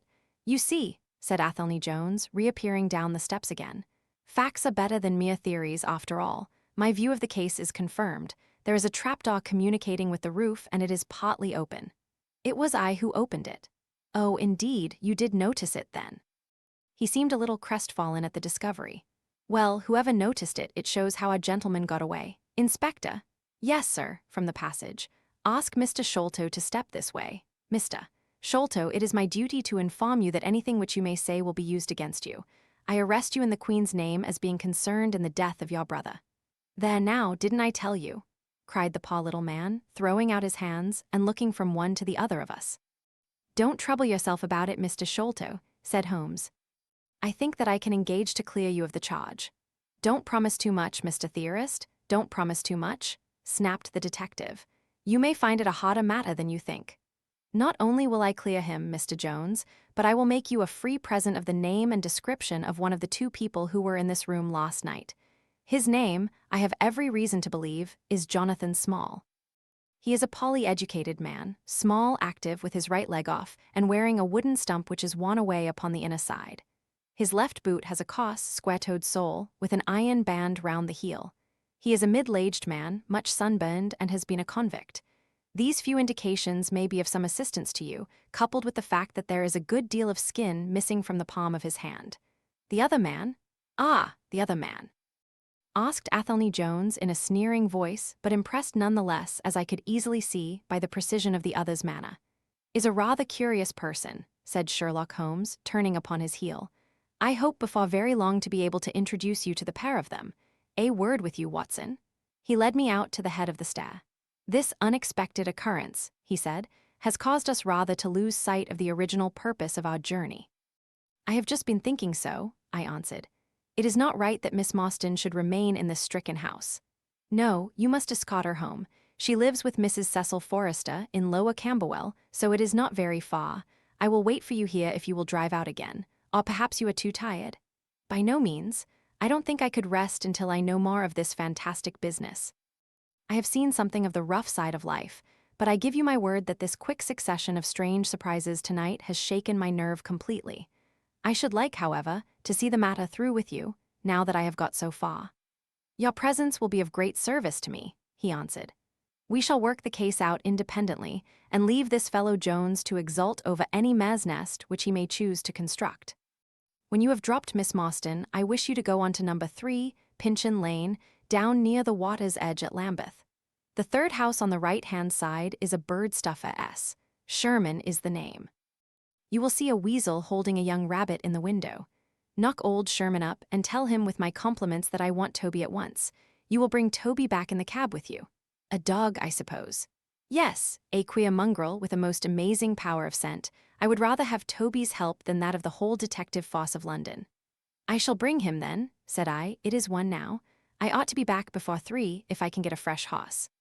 "And I," said Holmes, "shall see what I can learn from Mrs. Burnstone, and from the Indian servant, who, Mr. Thaddeus tell me, sleeps in the next garret. Then I shall study the great Jones's methods and listen to his not too delicate sarcasms. Worse in junt des dimension verhernen was sei nicht verstehen. Goethe is always pithy." Chapter 7, the episode of the barrel. The police had brought a cab with them, and in this one escorted Miss Morstan back to her home. After the angelic fashion of women, she had borne trouble with a calm face as long as there was some one weaker than herself to support, and I had found her bright and placid by the side of the frightened housekeeper. In the cab, however, she first turned faint, and then burst into a passion of weeping. So sorely had she been tried by the adventures of the night. She has told me since that she thought me cold and distant upon that journey. She little guessed the struggle within my breast, or the effort of self-restraint which held me back. My sympathies and my love went out to her, even as my hand had in the garden. I felt that years of the conventionalities of life could not teach me to know her sweet, brave nature as had this one day of strange experiences. Yet there were 2 thoughts which sealed the words of affection upon my lips. She was weak and helpless, shaken in mind and nerve. It was to take her at a disadvantage to obtrude love upon her at such a time. Worse still, she was rich. If Holmes's researches were successful, she would be an heiress. Was it fair, was it honorable, that a half-pay surgeon should take such advantage of an intimacy which chance had brought about? Might she not look upon me as a mere vulgar fortune-seeker? I could not bear to risk that such a thought should cross her mind. This Agra Treasure intervened like an impossible barrier between us. It was nearly 2 o'clock when we reached Mrs. Cecil Forrester's. The servants had retired hours ago, but Mrs. Forrester had been so interested by the strange message which Miss Morstan had received that she had sat up in the hope of her return. She opened the door herself, a middle-aged, graceful woman, and it gave me joy to see how tenderly her arm stole round the other's waist and how motherly was the voice in which she greeted her. She was clearly no mere paid dependent, but an honored friend. I was introduced, and Mrs. Forrester earnestly begged me to step in and tell her our adventures. I explained, however, the importance of my errand and promised faithfully to call and report any progress which we might make with the case. As we drove away, I stole a glance back, and I still seemed to see that little group on the step, the 2 graceful, clinging figures, the half-open door, the hall light shining through stained glass, the barometer, and the bright stair rods. It was soothing to catch even that passing glimpse of a tranquil English home in the midst of the wild, dark business which had absorbed us. And the more I thought of what had happened, the wilder and darker it grew. I reviewed the whole extraordinary sequence of events as I rattled on through the silent gas-lit streets. There was the original problem, that at least was pretty clear now. The death of Captain Morstan, the sending of the pearls, the advertisement, the letter, we had had light upon all those events. They had only led us, however, to a deeper and far more tragic mystery. The Indian treasure, the curious plan found among Morstan's baggage, the strange scene at Major Sholto's death, the rediscovery of the treasure immediately followed by the murder of the discoverer, the very singular accompaniments to the crime, the footsteps, the remarkable weapons, the words upon the card, corresponding with those upon Captain Morstan's chart. Here was indeed a labyrinth in which a man less singularly endowed than my fellow lodger might well despair of ever finding the clue.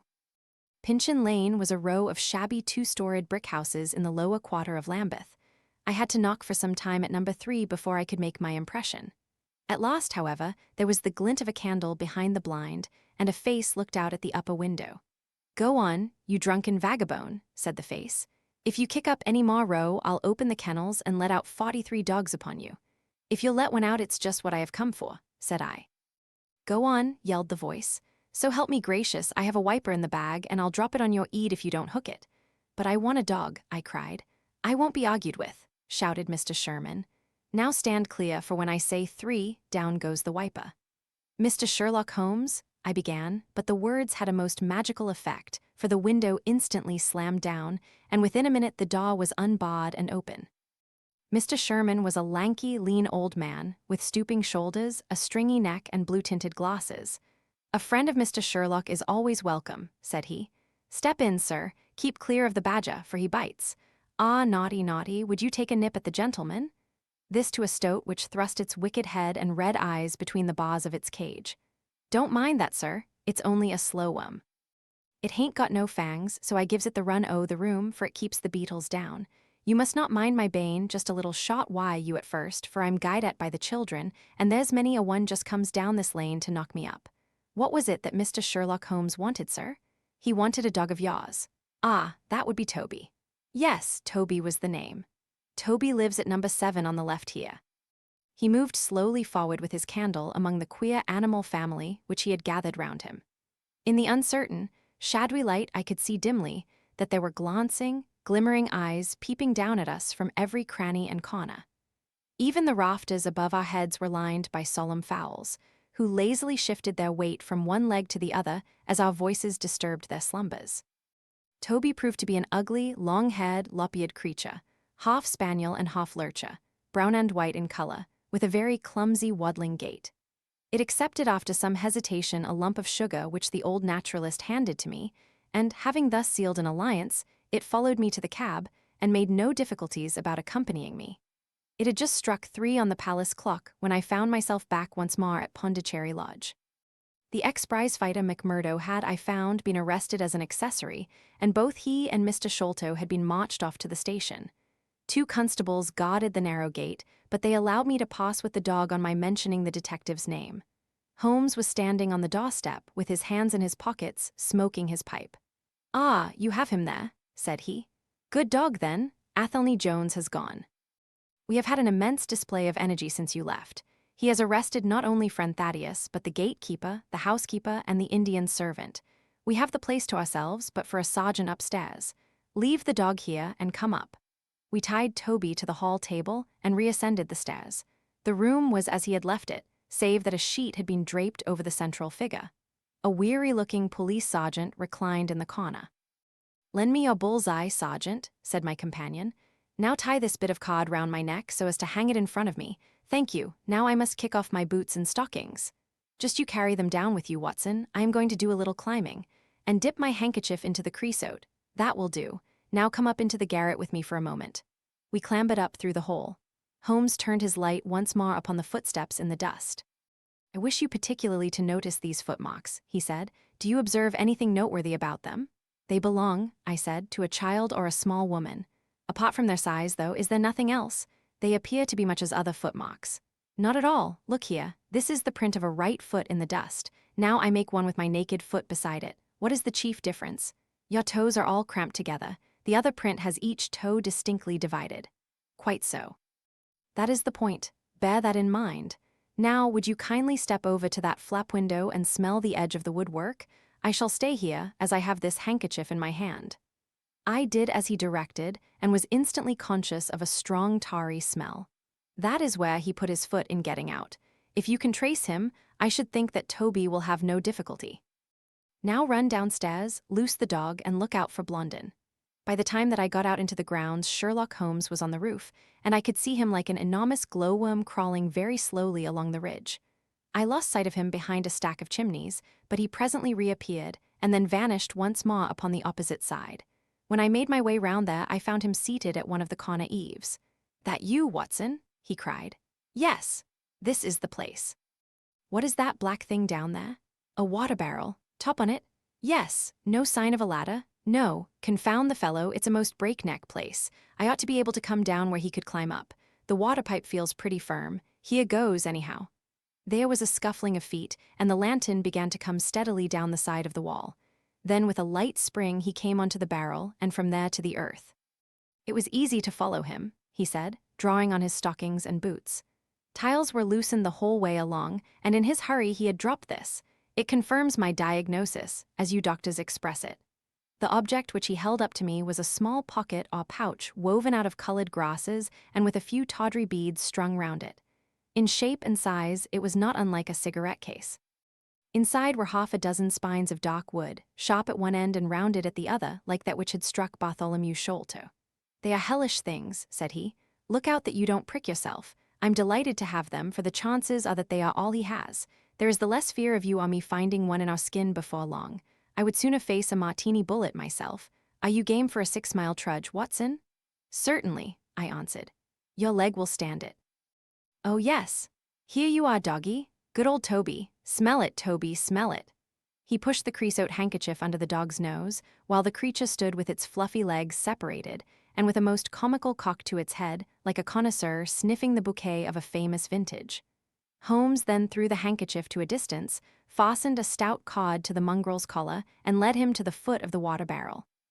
The creature instantly broke into a succession of high, tremulous yelps, and with his nose on the ground and his tail in the air, padded off upon the trail at a pace which strained his leash and kept us at the top of our speed. The east had been gradually whitening, and we could now see some distance in the cold gray light. The square, massive house, with its black, empty windows and high, bare walls, towered up, sad and forlorn, behind us. Our course led right across the grounds, in and out among the trenches and pits with which they were scarred and intersected. The whole place, with its scattered dirt heaps and ill-grown shrubs, had a blighted, ill-omened look which harmonized with the black tragedy which hung over it. On reaching the boundary wall, Toby ran along, whining eagerly, underneath its shadow, and stopped finally in a corner screened by a young beech. Where the two walls joined, several bricks had been loosened, and the crevices left were worn down and rounded upon the lower side, as though they had frequently been used as a ladder. Holmes clambered up, and taking the dog from me, he dropped it over upon the other side. "There's the print of Woodenleg's hand," he remarked, as I mounted up beside him. "You see the slight smudge of blood upon the white plaster. What a lucky thing it is that we have had no very heavy rain since yesterday. The scent will lie upon the road, in spite of their 8 and 20 hours' start." I confess that I had my doubts myself when I reflected upon the great traffic which had passed along the London road in the interval. My fears were soon appeased, however. Toby never hesitated or swerved, but waddled on in his peculiar rolling fashion. Clearly, the pungent smell of the creosote rose high above all other contending scents. "Do not imagine," said Holmes, "that I depend for my success in this case upon the mere chance of one of these fellows having put his foot in the chemical. I have knowledge now which would enable me to trace them in many different ways. This, however, is the readiest, and since fortune has put it into our hands, I should be culpable if I neglected it. It has, however, prevented the case from becoming the pretty little intellectual problem which it at one time promised to be. There might have been some credit to be gained out of it, but for this too palpable clue." "There is credit, and to spare," said I assure you, Holmes, that I marvel at the means by which you obtain your results in this case, even more than I did in the Jefferson Hope murder. The thing seems to me to be deeper and more inexplicable. How, for example, could you describe with such confidence the wooden-legged man? Pshaw, my dear boy, it was simplicity itself. I don't wish to be theatrical.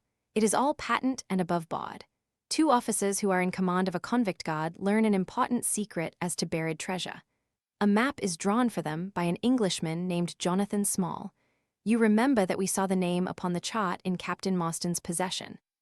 He had signed it in behalf of himself and his associates, the sign of the Faw, as he somewhat dramatically called it. Aided by this chart, the officers, all one of them, gets the treasure and brings it to England, leaving, we will suppose, some condition under which he received it unfulfilled. Now then, why did not Jonathan Small get the treasure himself? The answer is obvious. The chart is dated at a time when Morstan was brought into close association with convicts.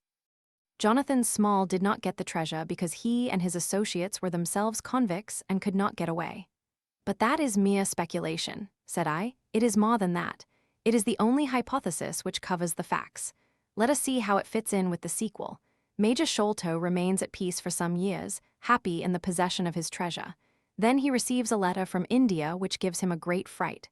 What was that? A letter to say that the men whom he had wronged had been set free, or had escaped. That is much more likely, for he would have known what their term of imprisonment was. It would not have been a surprise to him. What does he do then? He guards himself against a wooden-legged man, a white man, mark you, for he mistakes a white tradesman for him and actually fires a pistol at him. Now, only one white man's name is on the chart. The others are Hindus or Mohammedans. There is no other white man. Therefore, we may say with confidence that the wooden-legged man is identical with Jonathan Small. Does the reasoning strike you as being faulty? No, it is clear and concise. Well now, let us put ourselves in the place of Jonathan Small. Let us look at it from his point of view. He comes to England with the double idea of regaining what he would consider to be his rights and of having his revenge upon the man who had wronged him. He found out where Sholto lived, and very possibly he established communications with someone inside the house. There is this butler, Lal Rao, whom we have not seen. Mrs. Burnstone gives him far from a good character.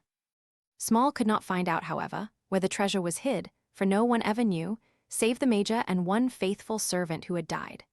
Suddenly, Small learns that the Major is on his deathbed. In a frenzy lest the secret of the treasure die with him, he runs the gauntlet of the gods, makes his way to the dying man's window, and is only deterred from entering by the presence of his 2 sons. Mad with hate, however, against the dead man, he enters the room that night, searches his private papers in the hope of discovering some memorandum relating to the treasure, and finally leaves a memento of his visit in the short inscription upon the card. He had doubtless planned beforehand that should he slay the Major, he would leave some such record upon the body as a sign that it was not a common murder, but from the point of view of the 4 associates, something in the nature of an act of justice. Whimsical and bizarre conceits of this kind are common enough in the annals of crime, and usually afford valuable indications as to the criminal. Do you follow all this? Very clearly. Now, what could Jonathan Small do? He could only continue to keep a secret watch upon the efforts made to find the treasure. Possibly he leaves England and only comes back at intervals. Then comes the discovery of the garret, and he is instantly informed of it. We again trace the presence of some confederate in the household. Jonathan, with his wooden leg, is utterly unable to reach the lofty room of Bartholomew Sholto. He takes with him, however, a rather curious associate who gets over this difficulty, but dips his naked foot into creosote, whence comes Toby, and a 6-mile limp for a half-pay officer with a damaged tendo Achilles. But it was the associate, and not Jonathan, who committed the crime. Quite so. And rather to Jonathan's disgust, to judge by the way he stamped about when he got into the room. He bore no grudge against Bartholomew Sholto, and would have preferred if he could have been simply bound and gagged. He did not wish to put his head in a halter. There was no help for it, however. The savage instincts of his companion had broken out, and the poison had done its work. So Jonathan Small left his record, lowered the treasure box to the ground, and followed it himself. That was the train of events, as far as I can decipher them. Of course, as to his personal appearance, he must be middle-aged, and must be sunburned after serving his time in such an oven as the Andamans. His height is readily calculated from the length of his stride, and we know that he was bearded. His hairiness was the one point which impressed itself upon Thaddeus Sholto when he saw him at the window. I don't know that there is anything else. The associate. Well, there is no great mystery in that, but you will know all about it soon enough. How sweet the morning air is. See how that one little cloud floats like a pink feather from some gigantic flamingo. Now the red rim of the sun pushes itself over the London cloudbank. It shines on a good many folk, but on none, I dare bet, who are on a stranger errand than you and I. How small we feel with our petty ambitions and strivings in the presence of the great elemental forces of nature. Are you well up in your gene, Paul? Fairly so. I worked back to him through Carlisle. That was like following the brook to the parent lake. He makes one curious but profound remark. It is that the chief proof of man's real greatness lies in his perception of his own smallness. It argues, you see, a power of comparison and of appreciation which is in itself a proof of nobility. There is much food for thought in Richter. You have not a pistol, have you? I have my stick. It is just possible that we may need something of the sort if we get to their lair. Jonathan, I shall leave to you, but if the other turns nasty, I shall shoot him dead. He took out his revolver as he spoke, and, having loaded 2 of the chambers, he put it back into the right-hand pocket of his jacket. We had during this time been following the guidance of Toby down the half-rural villa-lined roads which lead to the metropolis. Now, however, we were beginning to come among continuous streets, where labourers and dockmen were already astir, and slatternly women were taking down shutters and brushing doorsteps. At the square-topped corner public houses business was just beginning, and rough-looking men were emerging, rubbing their sleeves across their beards after their morning wet.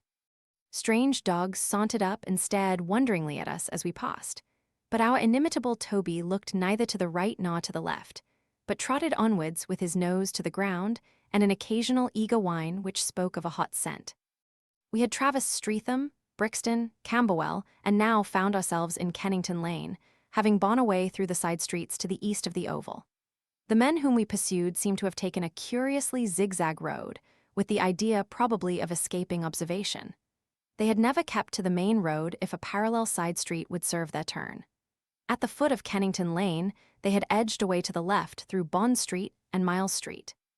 Where the latter street turns into Knight's Place, Toby ceased to advance but began to run backwards and forwards with one ear cocked and the other drooping, the very picture of canine indecision. Then he waddled round in circles, looking up to us from time to time, as if to ask for sympathy in his embarrassment. "What the deuce is the matter with the dog?" growled Holmes. "They surely would not take a cab or go off in a balloon." "Perhaps they stood here for some time," I suggested. It's all right." "He's off again," said my companion, in a tone of relief. He was indeed off, for after sniffing round again he suddenly made up his mind, and darted away with an energy and determination such as he had not yet shown. The scent appeared to be much hotter than before, for he had not even to put his nose on the ground, but tugged at his leash and tried to break into a run. I could see by the gleam in Holmes's eyes that he thought we were nearing the end of our journey. Our course now ran down 9 Elms until we came to Broderick and Nelson's large timber yard, just past the White Eagle Tavern. Here the dog, frantic with excitement, turned down through the side gate into the enclosure, where the sawyers were already at work. On the dog raced through sawdust and shavings, down an alley, round a passage between 2 wood piles, and finally, with a triumphant yelp, sprang upon a large barrel which still stood upon the hand trolley on which it had been brought. With lolling tongue and blinking eyes, Toby stood upon the cask, looking from one to the other of us for some sign of appreciation. The staves of the barrel and the wheels of the trolley were smeared with a dark liquid, and the whole air was heavy with the smell of creosote. Sherlock Holmes and I looked blankly at each other, and then burst simultaneously into an uncontrollable fit of laughter. Chapter 8: The Baker Street Irregulars. What now? One asked. Toby has lost his character for infallibility. He acted according to his lights, said Holmes, lifting him down from the barrel and walking him out of the timber yard. If you consider how much creosote is carted about London in one day, it is no great wonder that our trail should have been crossed. It is much used now, especially for the seasoning of wood. Pa Toby is not to blame. We must get on the main scent again, I suppose. Yes, and fortunately we have no distance to go. Evidently what puzzled the dog at the corner of Knight's Place was that there were two different trails running in opposite directions. We took the wrong one. It only remains to follow the other. There was no difficulty about this. On leading Toby to the place where he had committed his fault, he cast about in a wide circle and finally dashed off in a fresh direction. We must take care that he does not now bring us to the place where the creosote barrel came from, I observed. I had thought of that, but you notice that he keeps on the pavement, whereas the barrel passed down the roadway. No, we are on the true scent now. It tended down towards the riverside, running through Belmont Place and Prince's Street. At the end of Broad Street, it ran right down to the water's edge, where there was a small wooden wharf. Toby led us to the very edge of this, and there stood whining, looking out on the dark current beyond. We are out of luck, said Holmes. They have taken to a boat here. Several small punts and skiffs were lying about in the water and on the edge of the wharf. We took Toby round to each in turn, but though he sniffed earnestly, he made no sign. Close to the rude landing stage was a small brick house, with a wooden placard slung out through the second window. Mordecai Smith was printed across it in large letters, and underneath, boats to hire by the hour or day. A second inscription above the door informed us that a steam launch was kept, a statement which was confirmed by a great pile of coke upon the jetty. Sherlock Holmes looked slowly round, and his face assumed an ominous expression. "This looks bad," said he. "These fellows are sharper than I expected. They seem to have covered their tracks. There has, I fear, been preconcerted management here." He was approaching the door of the house when it opened, and a little, curly-headed lad of 6 came running out, followed by a stoutish, red-faced woman with a large sponge in her hand. "You come back and be washed, Jack," she shouted. "Come back, you young imp, for if your father comes home and finds you like that, he'll let us hear of it." "Dear little chap," said Holmes strategically. "What a rosy-cheeked young rascal. Now, Jack, is there anything you would like?" The youth pondered for a moment. "I'd like a shillin'," said he. "Nothing you would like better." "I'd like 2 shillin' better," the prodigy answered after some thought. "Here you are then, catch, a fine child, Mrs. Smith. Law bless you, sir, he is that, and forward. He gets a'most too much for me to manage, specially when my man is away days at a time." "Away, is he?" said Holmes in a disappointed voice. "I am sorry for that, for I wanted to speak to Mr. Smith. He's been away since yesterday mornin', sir, and truth to tell, I am beginnin' to feel frightened about him. But if it was about a boat, sir, maybe I could serve as well. I wanted to hire his steam launch." "Why, bless you, sir, it is in the steam launch that he has gone. That's what puzzles me, for I know there ain't more coals in her than would take her to about Woolwich and back. If he'd been away in the barge, I'd ha' thought nothin', for many a time a job has taken him as far as Gravesend, and then if there was much doin' there he might ha' stayed over. But what good is a steam launch without coals? He might have bought some at a wharf down the river." "He might, sir, but it weren't his way. Many a time I've heard him call out at the prices they charge for a few odd bags. Besides, I don't like that wooden-legged man. Why, his ugly face and outlandish talk." "What did he want always knockin' about here for?" "A wooden-legged man?" said Holmes with bland surprise. "Yes, sir, a brown, monkey-faced chap that's called Mon once for my old man. It was him that roused him up yesternight, and what's more, my man knew he was comin', for he had steam up in the launch. I tell you straight, sir, I don't feel easy in my mind about it." "But my dear Mrs. Smith," said Holmes, shrugging his shoulders, "you are frightening yourself about nothing. How could you possibly tell that it was the wooden-legged man who came in the night? I don't quite understand how you can be so sure." "His voice, sir. I knew his voice, which is thick and foggy. He tapped at the winder, about 3 it would be. 'Show a leg, matey,' says he. 'Time to turn out God.' My old man woke up Jim, that's my eldest, and away they went without so much as a word to me. I could hear the wooden leg clackin' on the stones. And was this wooden-legged man alone? Couldn't say, I am sure, sir. I didn't hear no one else." I am sorry, Mrs. Smith, for I wanted a steam launch, and I have heard good reports of the let me see, what is her name? The Aurora, sir. Ah, she's not that old green launch with a yellow line, very broad in the beam? No, indeed. She's as trim a little thing as any on the river. She's been fresh painted, black with 2 red streaks. Thanks, I hope that you will hear soon from Mr. Smith. I am going down the river, and if I should see anything of the Aurora, I shall let him know that you are uneasy. A black funnel, you say? No, sir, black with a white band. Ah, of course, it was the sides which were black. Good morning, Mrs. Smith. There is a boatman here with a wherry, Watson. We shall take it and cross the river. The main thing with people of that sort, said Holmes as we sat in the sheets of the wherry, is never to let them think that their information can be of the slightest importance to you. If you do, they will instantly shut up like an oyster. If you listen to them under protest, as it were, you are very likely to get what you want. Our course now seems pretty clear, said I. What would you do then? I would engage a launch and go down the river on the track of the Aurora. My dear fellow, it would be a colossal task. She may have touched at any wharf on either side of the stream between here and Greenwich. Below the bridge there is a perfect labyrinth of landing places for miles. It would take you days and days to exhaust them if you set about it alone. Employ the police, then? No, I shall probably call Athelney Jones in at the last moment. He is not a bad fellow, and I should not like to do anything which would injure him professionally. But I have a fancy for working it out myself, now that we have gone so far. Could we advertise, then, asking for information from waffingers? Worse and worse.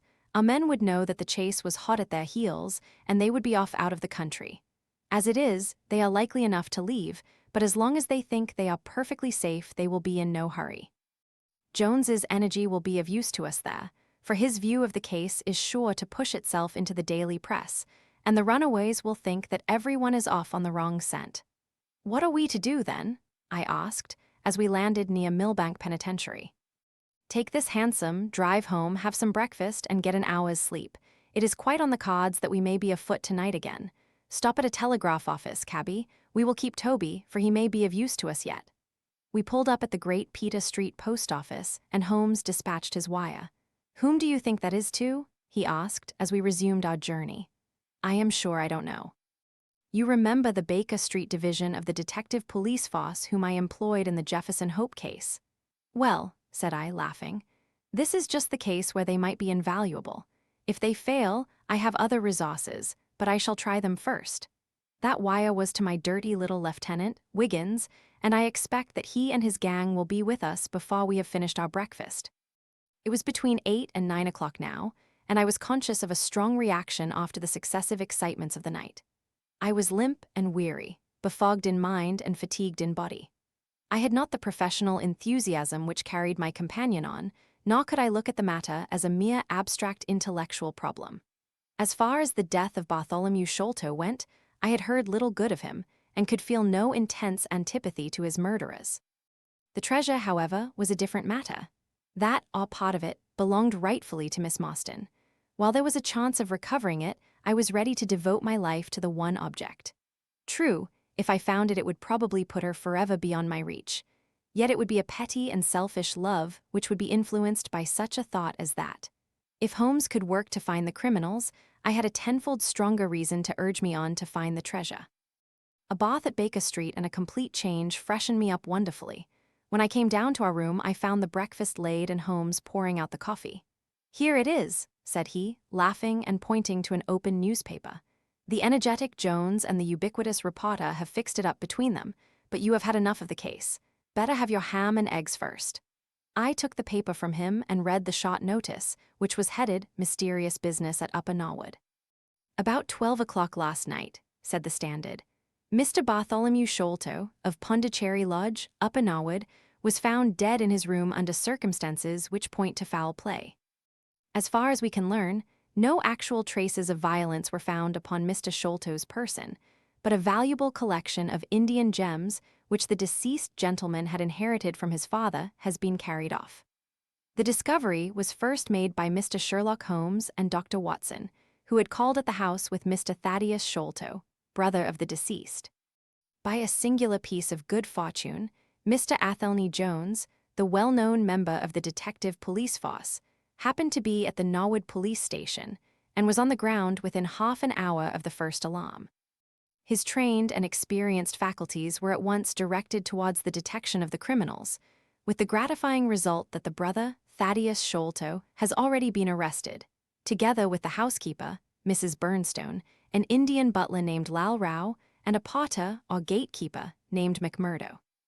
It is quite certain that the thief or thieves were well acquainted with the house, for Mr. Jones's well-known technical knowledge and his powers of minute observation have enabled him to prove conclusively that the miscreants could not have entered by the door or by the window, but must have made their way across the roof of the building, and so through a trapdoor into a room which communicated with that in which the body was found. This fact, which has been very clearly made out, proves conclusively that it was no mere haphazard burglary. The prompt and energetic action of the officers of the law shows the great advantage of the presence on such occasions of a single vigorous and masterful mind. We cannot but think that it supplies an argument to those who would wish to see our detectives more decentralized, and so brought into closer and more effective touch with the cases which it is their duty to investigate. "Isn't it gorgeous?" said Holmes, grinning over his coffee cup. "What do you think of it? I think that we have had a close shave ourselves of being arrested for the crime. So do I wouldn't answer for our safety now, if he should happen to have another of his attacks of energy." At this moment, there was a loud ring at the bell, and I could hear Mrs. Hudson, our landlady, raising her voice in a wail of expostulation and dismay. "By heaven, Holmes," I said, half rising, "I believe that they are really after us. No, it's not quite so bad as that. It is the unofficial force, the Baker Street irregulars." As he spoke, there came a swift pattering of naked feet upon the stairs, a clatter of high voices, and in rushed a dozen dirty and ragged little street Arabs. There was some show of discipline among them, despite their tumultuous entry, for they instantly drew up in line and stood facing us with expectant faces. One of their number, taller and older than the others, stood forward with an air of lounging superiority which was very funny in such a disreputable little scarecrow. "Got your message, sir," said he, "and brought 'em on sharp. 3 bob and a tanner for tickets." "Here you are," said Holmes, producing some silver. "In future they can report to you, Wiggins, and you to me. I cannot have the house invaded in this way. However, it is just as well that you should all hear the instructions. I want to find the whereabouts of a steam launch called the Aurora, owner Mordecai Smith, black with 2 red streaks, funnel black with a white band. She is down the river somewhere. I want one boy to be at Mordecai Smith's landing stage opposite Millbank to say if the boat comes back. You must divide it out among yourselves and do both banks thoroughly. Let me know the moment you have news. Is that all clear?" "Yes, governor," said Wiggins. "The old scale of pay and a guinea to the boy who finds the boat. Here's a day in advance. Now off you go." He handed them a shilling each, and away they buzzed down the stairs, and I saw them a moment later streaming down the street. "If the launch is above water, they will find her," said Holmes, as he rose from the table and lit his pipe. "They can go everywhere, see everything, overhear everyone. I expect to hear before evening that they have spotted her. In the meanwhile, we can do nothing but await results.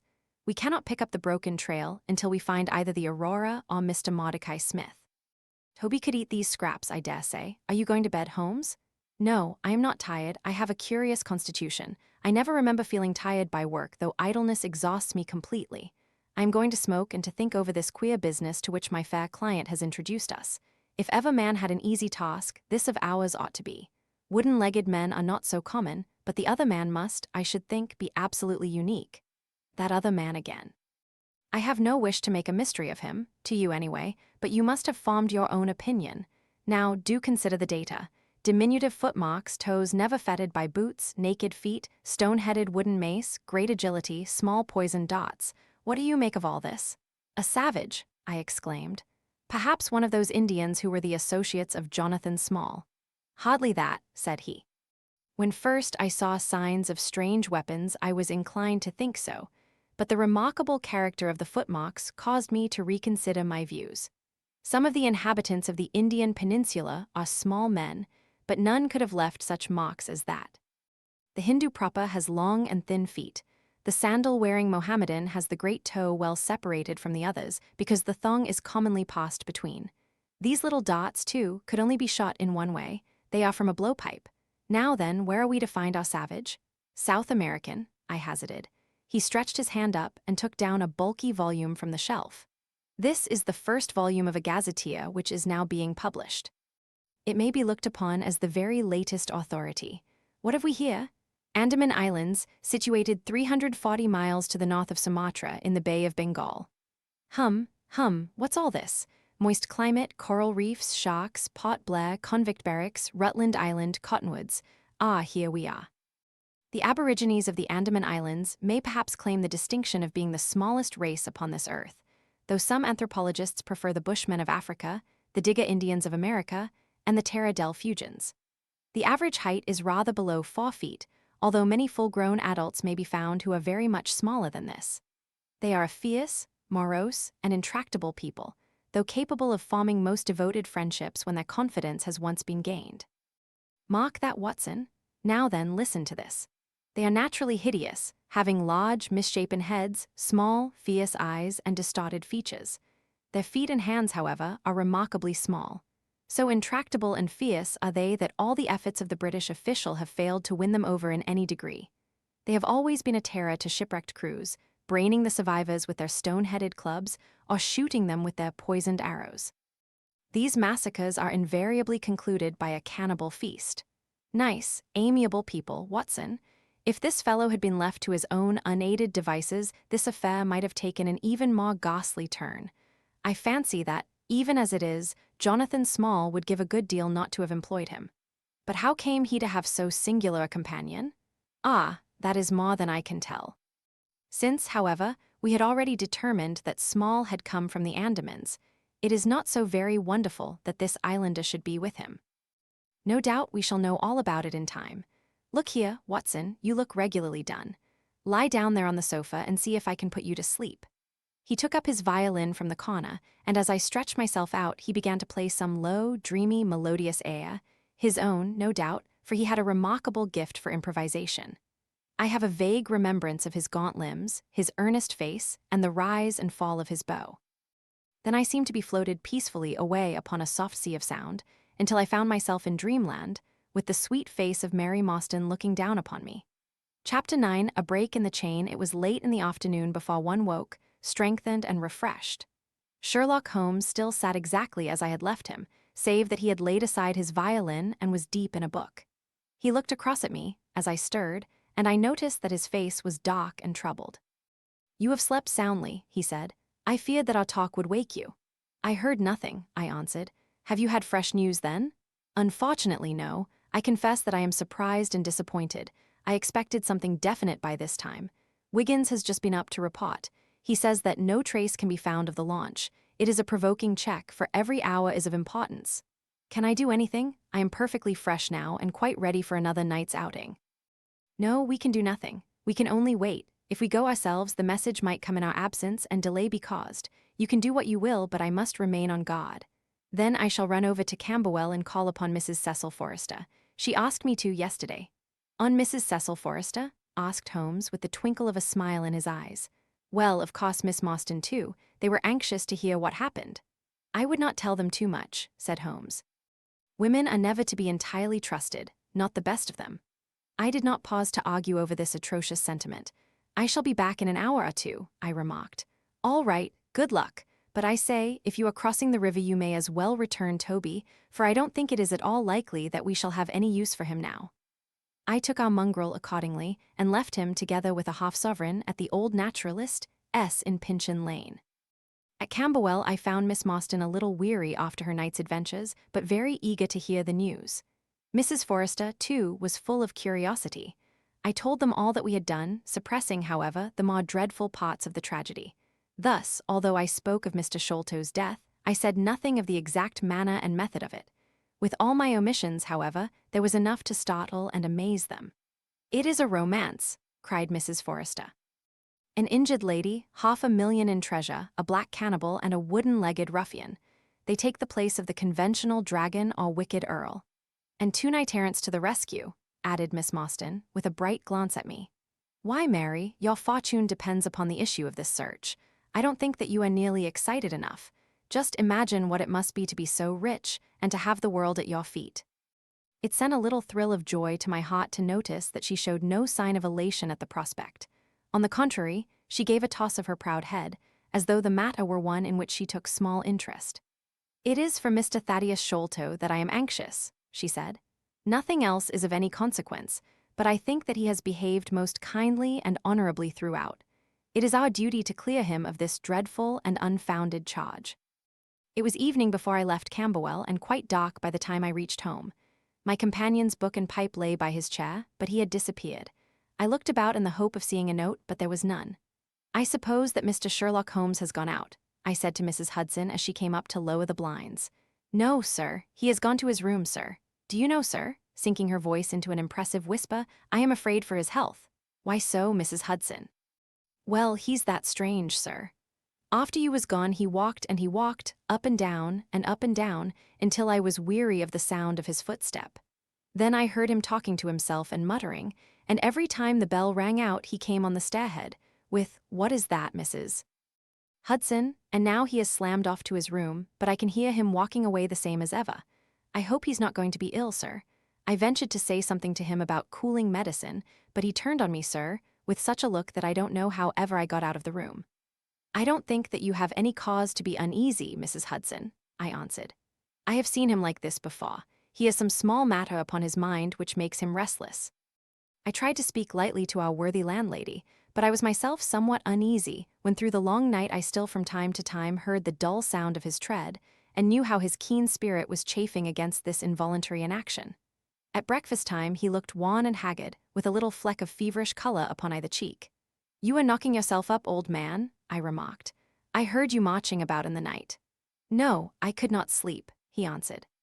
"This infernal problem is consuming me.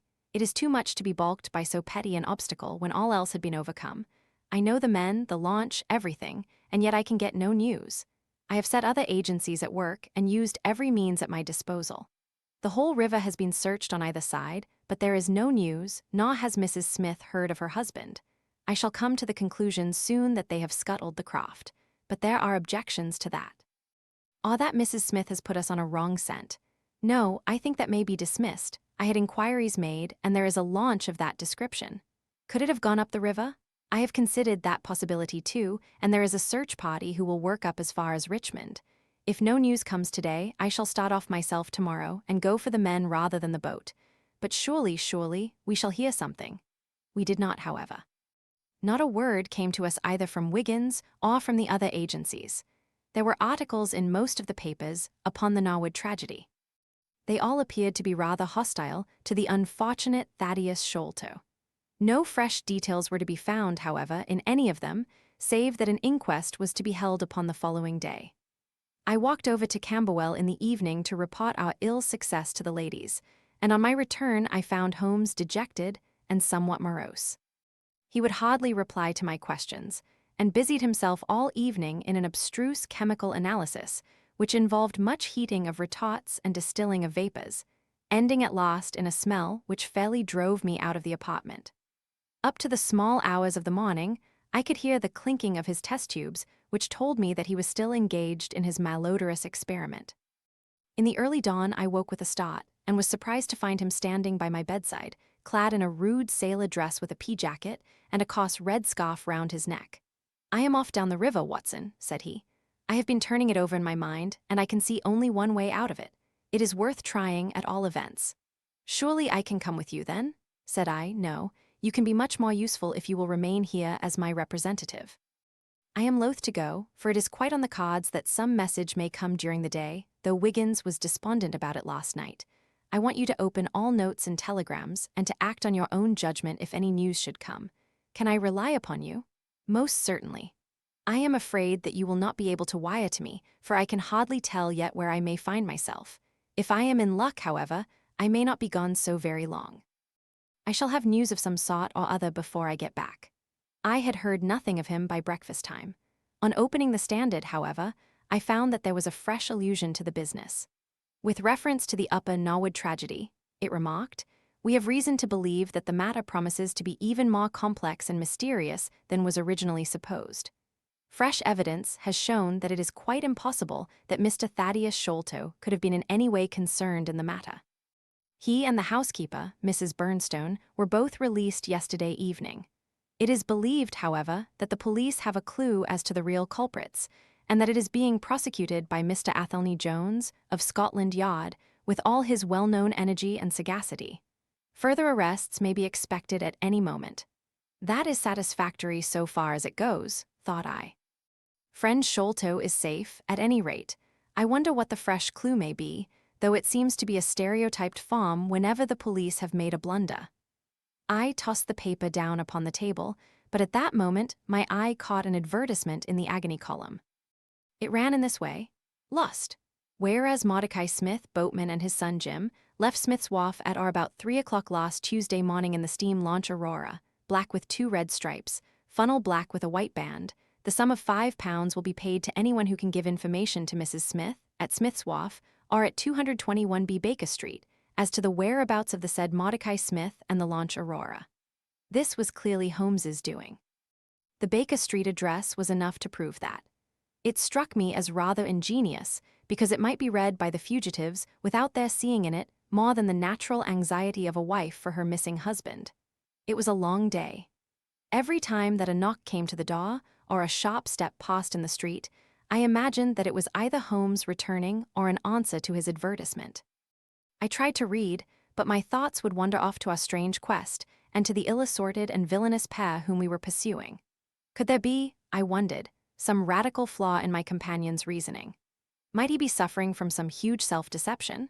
Was it not possible that his nimble and speculative mind had built up this wild theory upon faulty premises? I had never known him to be wrong, and yet the keenest reasoner may occasionally be deceived.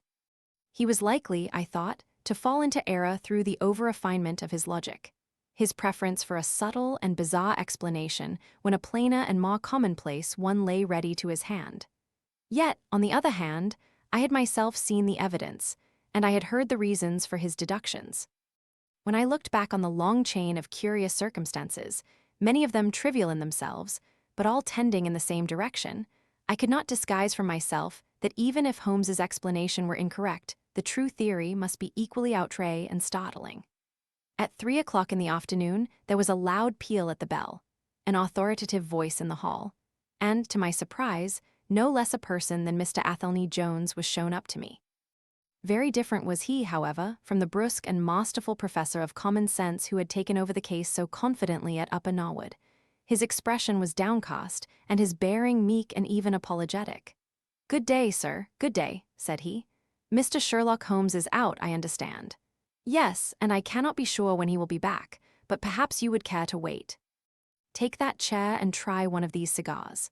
"Thank you, I don't mind if I do," said he, mopping his face with a red bandana handkerchief. "And a whiskey and soda?" "Well, half a glass. It is very hot for the time of year, and I have had a good deal to worry and try me. You know my theory about this Norwood case? I remember that you expressed one. Well, I have been obliged to reconsider it. I had my net drawn tightly round Mr. Sholto, sir, when pop he went through a hole in the middle of it. He was able to prove an alibi which could not be shaken. From the time that he left his brother's room, he was never out of sight of someone or other, so it could not be he who climbed over roofs and through trapdoors. It's a very dark case, and my professional credit is at stake. I should be very glad of a little assistance." "We all need help sometimes," said I. "Your friend Mr. Sherlock Holmes is a wonderful man, sir," said he, in a husky and confidential voice. "He's a man who is not to be beat. I have known that young man go into a good many cases, but I never saw the case yet that he could not throw a light upon. He is irregular in his methods, and a little quick perhaps in jumping at theories, but on the whole I think he would have made a most promising officer, and I don't care who knows it. I have had a wire from him this morning, by which I understand that he has got some clue to this Sholto business. Here is the message." He took the telegram out of his pocket and handed it to me. It was dated from Poplar at 12 o'clock. "Go to Baker Street at once," it said. "If I have not returned, wait for me. I am close on the track of the Sholto gang. You can come with us tonight if you want to be in at the finish." This sounds well. "He has evidently picked up the scent again," said I. "Ah, then he has been at fault too," exclaimed Jones, with evident satisfaction. "Even the best of us are thrown off sometimes. Of course this may prove to be a false alarm, but it is my duty as an officer of the law to allow no chance to slip. But there is someone at the door. Perhaps this is he." A heavy step was heard ascending the stair, with a great wheezing and rattling as from a man who was sorely put to it for breath. Once or twice he stopped, as though the climb were too much for him, but at last he made his way to our door and entered. His appearance corresponded to the sounds which we had heard. He was an aged man, clad in seafaring garb, with an old pea-jacket buttoned up to his throat. His back was bowed, his knees were shaky, and his breathing was painfully asthmatic. As he leaned upon a thick oaken cudgel, his shoulders heaved in the effort to draw the air into his lungs. He had a colored scarf round his chin, and I could see little of his face save a pair of keen dark eyes, overhung by bushy white brows and long gray side whiskers. Altogether, he gave me the impression of a respectable master mariner who had fallen into years and poverty. "What is it, my man?" I asked. He looked about him in the slow, methodical fashion of old age. "Is Mr. Sherlock Holmes here?" said he. "No, but I am acting for him. You can tell me any message you have for him." "It was to him himself I was to tell it," said he. "But I tell you that I am acting for him. Was it about Mordecai Smith's boat?" "Yes, I knows well where it is, and I knows where the men he is after are, and I knows where the treasure is, I knows all about it." "Then tell me, and I shall let him know." "It was to him I was to tell it," he repeated, with the petulant obstinacy of a very old man. "Well, you must wait for him." No, I ain't going to lose a whole day to please no one. If Mr. Holmes ain't here, then Mr. Holmes must find it all out for himself. I don't care about the look of either of you, and I won't tell a word." He shuffled towards the door, but Athelney Jones got in front of him. "Wait a bit, my friend," said he. "You have important information, and you must not walk off. We shall keep you, whether you like or not, until our friend returns." The old man made a little run towards the door, but as Athelney Jones put his broad back up against it, he recognized the uselessness of resistance. "Pretty sotto treatment this," he cried, stamping his stick. "I come here to see a gentleman, and you too, who I never saw in my life, seize me and treat me in this fashion." "You will be none the worse," I said. "We shall recompense you for the loss of your time. Sit over here on the sofa, and you will not have long to wait." He came across sullenly enough and seated himself with his face resting on his hands. Jones and I resumed our cigars and our talk. Suddenly, however, Holmes's voice broke in upon us. "I think that you might offer me a cigar too," he said. We both started in our chairs. There was Holmes sitting close to us with an air of quiet amusement. "Holmes," I exclaimed. "You here, but where is the old man?" "Here is the old man," said he, holding out a heap of white hair. "Here he is, wig, whiskers, eyebrows, and all. I thought my disguise was pretty good, but I hardly expected that it would stand that test." "Ah, you rogue," cried Jones, highly delighted. "You would have made an actor, and a rare one. You had the proper workhouse cough, and those weak legs of yours are worth £10 a week. I thought I knew the glint of your eye, though. You didn't get away from us so easily, you see." "I have been working in that get-up all day," said he, lighting his cigar. "You see, a good many of the criminal classes begin to know me, especially since our friend here took to publishing some of my cases, so I can only go on the warpath under some simple disguise like this. You got my wire?" "Yes, that was what brought me here." "How has your case prospered?" "It has all come to nothing. I have had to release 2 of my prisoners, and there is no evidence against the other 2. "Never mind, we shall give you 2 others in the place of them, but you must put yourself under my orders. You are welcome to all the official credit, but you must act on the line that I point out. Is that agreed?" "Entirely, if you will help me to the men." "Well then, in the first place I shall want a fast police boat, a steam launch, to be at the Westminster Stairs at 7 o'clock. "That is easily managed. There is always one about there, but I can step across the road and telephone to make sure. Then I shall want 2 staunch men in case of resistance. There will be 2 or 3 in the boat. What else? When we secure the men, we shall get the treasure. I think that it would be a pleasure to my friend here to take the box round to the young lady to whom half of it rightfully belongs. Let her be the first to open it. Watson? It would be a great pleasure to me." "Rather an irregular proceeding," said Jones, shaking his head. "However, the whole thing is irregular, and I suppose we must wink at it. The treasure must afterwards be handed over to the authorities until after the official investigation." "Certainly, that is easily managed. One other point. I should much like to have a few details about this matter from the lips of Jonathan Small himself. You know I like to work the detail of my cases out. There is no objection to my having an unofficial interview with him, either here in my rooms or elsewhere, as long as he is efficiently guarded. Well, you are master of the situation. I have had no proof yet of the existence of this Jonathan Small. However, if you can catch him, I don't see how I can refuse you an interview with him." "That is understood, then?" "Perfectly. Is there anything else?" "Only that I insist upon your dining with us. It will be ready in half an hour. I have oysters and a brace of grouse, with something a little choice in white wines." Watson, you have never yet recognized my merits as a housekeeper. Chapter 10, The End of the Islander. Our meal was a merry one. Holmes could talk exceedingly well when he chose, and that night he did choose. He appeared to be in a state of nervous exaltation. I have never known him so brilliant. He spoke on a quick succession of subjects: on miracle plays, on medieval pottery, on Stradivarius violins, on the Buddhism of Ceylon, and on the warships of the future, handling each as though he had made a special study of it. His bright humor mocked the reaction from his black depression of the preceding days. Athelney Jones proved to be a sociable soul in his hours of relaxation and faced his dinner with the air of a bon vivant. For myself, I felt elated at the thought that we were nearing the end of our task, and I caught something of Holmes's gaiety. None of us alluded during dinner to the cause which had brought us together. When the cloth was cleared, Holmes glanced at his watch and filled up 3 glasses with port. "One bumper," said he, "to the success of our little expedition, and now it is high time we were off. Have you a pistol, Watson? I have my old service revolver in my desk. You had best take it then. It is well to be prepared. I see that the cab is at the door. I ordered it for 6:30. It was a little past 7 before we reached the Westminster Wharf and found our launch awaiting us." Holmes eyed it critically. "Is there anything to mark it as a police boat?" "Yes, that green lamp at the side." "Then take it off."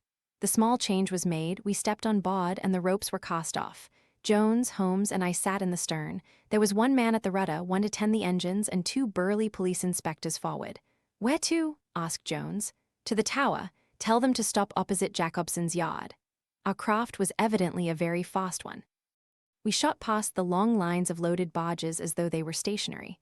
Holmes smiled with satisfaction as we overhauled a river steamer and left her behind us. "We ought to be able to catch anything on the river," he said.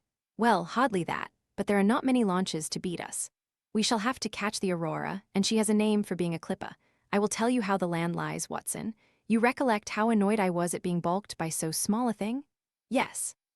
"Well, I gave my mind a thorough rest by plunging into a chemical analysis. One of our greatest statesmen has said that a change of work is the best rest. So it is. When I had succeeded in dissolving the hydrocarbon which I was at work at, I came back to our problem of the Sholtos and thought the whole matter out again. My boys had been up the river and down the river without result. The launch was not at any landing stage or wharf, nor had it returned. Yet it could hardly have been scuttled to hide their traces, though that always remained as a possible hypothesis if all else failed. I knew this man, Small, had a certain degree of low cunning, but I did not think him capable of anything in the nature of delicate finesse. That is usually a product of higher education. I then reflected that since he had certainly been in London some time, as we had evidence that he maintained a continual watch over Pondicherry Lodge, he could hardly leave at a moment's notice, but would need some little time, if it were only a day, to arrange his affairs. That was the balance of probability, at any rate. "It seems to me to be a little weak," said I. "It is more probable that he had arranged his affairs before ever he set out upon his expedition." "No, I hardly think so. This lair of his would be too valuable a retreat in case of need for him to give it up until he was sure that he could do without it. But a second consideration struck me. Jonathan Small must have felt that the peculiar appearance of his companion, however much he may have top-coated him, would give rise to gossip and possibly be associated with this Norwood tragedy. He was quite sharp enough to see that. They had started from their headquarters under cover of darkness, and he would wish to get back before it was broad light. Now it was past 3 o'clock, according to Mrs. Smith, when they got the boat. It would be quite bright, and people would be about in an hour or so.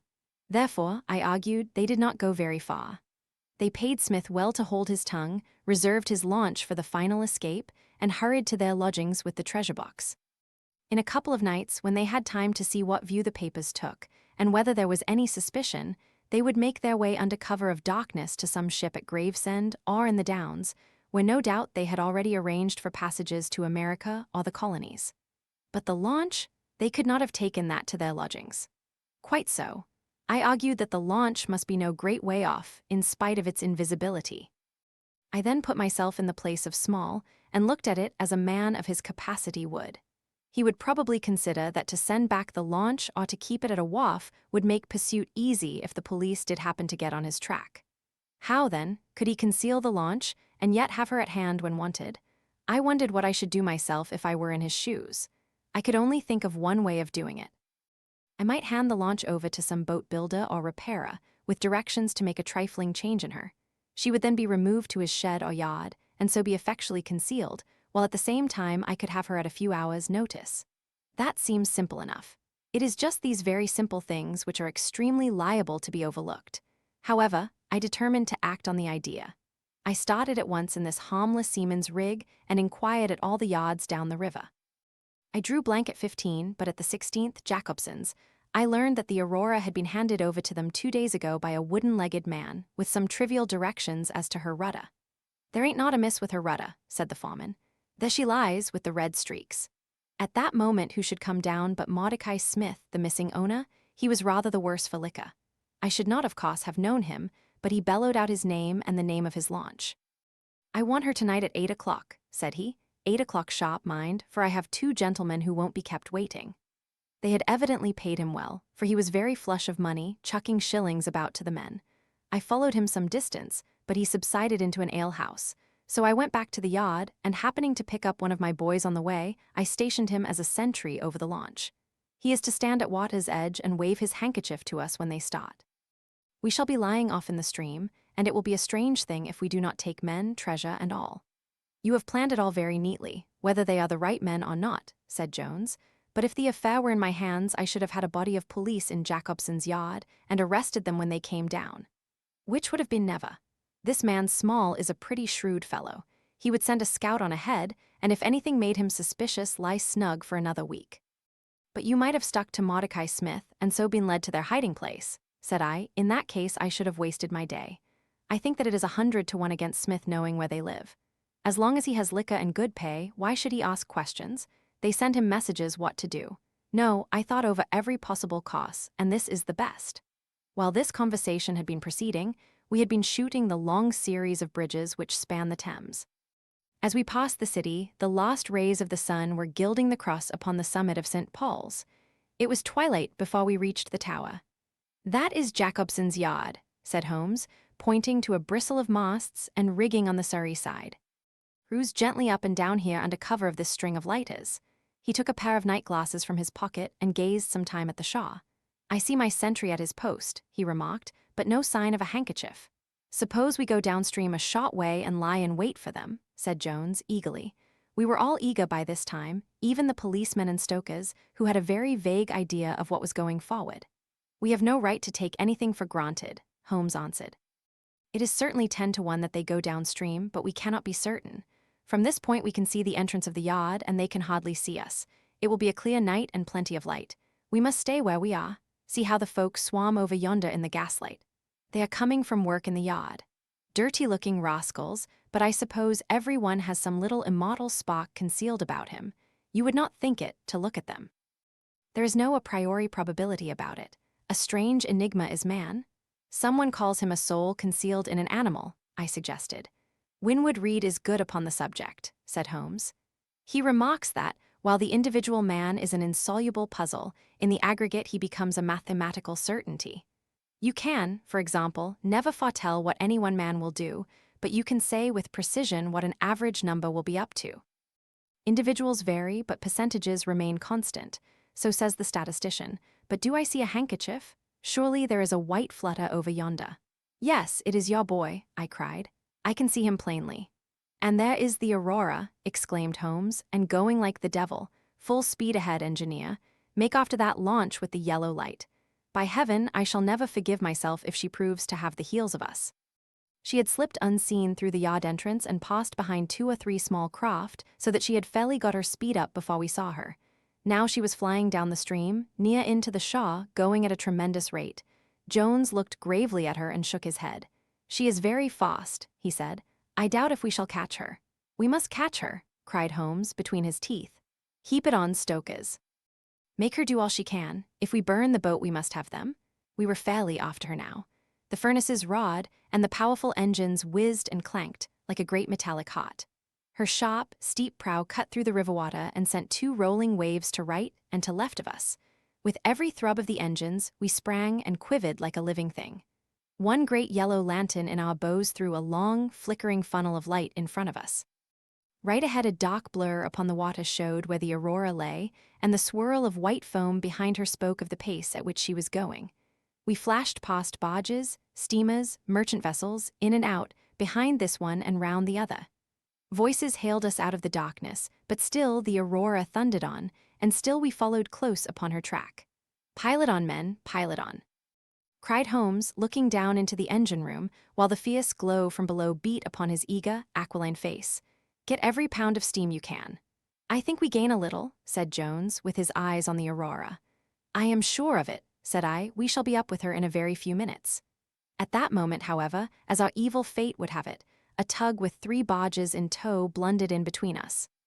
It was only by putting our helm hard down that we avoided a collision, and before we could round them and recover our way, the Aurora had gained a good 200 yards.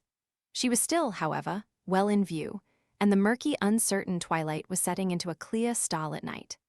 Our boilers were strained to their utmost, and the frail shell vibrated and creaked with the fierce energy which was driving us along.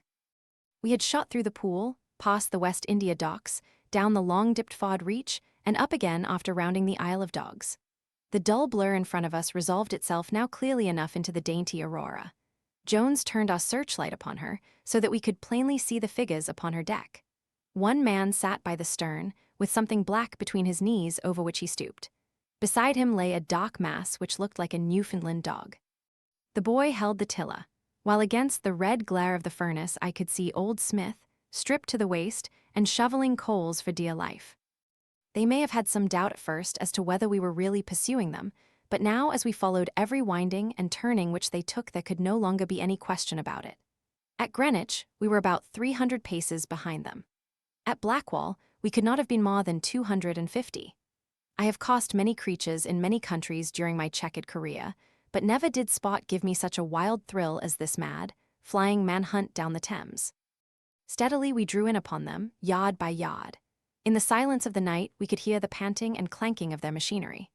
The man in the stern still crouched upon the deck, and his arms were moving as though he were busy, while every now and then he would look up and measure with a glance the distance which still separated us. Nearer we came and nearer. Jones yelled to them to stop. We were not more than 4 boats' lengths behind them, both boats flying at a tremendous pace. It was a clear reach of the river, with Barking Level upon one side and the melancholy Plumstead marshes upon the other. At our hail the man in the stern sprang up from the deck and shook his 2 clenched fists at us, cursing the while in a high, cracked voice. He was a good-sized, powerful man, and as he stood poising himself with legs astride, I could see that from the thigh downwards there was but a wooden stump upon the right side. At the sound of his strident, angry cries there was movement in the huddled bundle upon the deck.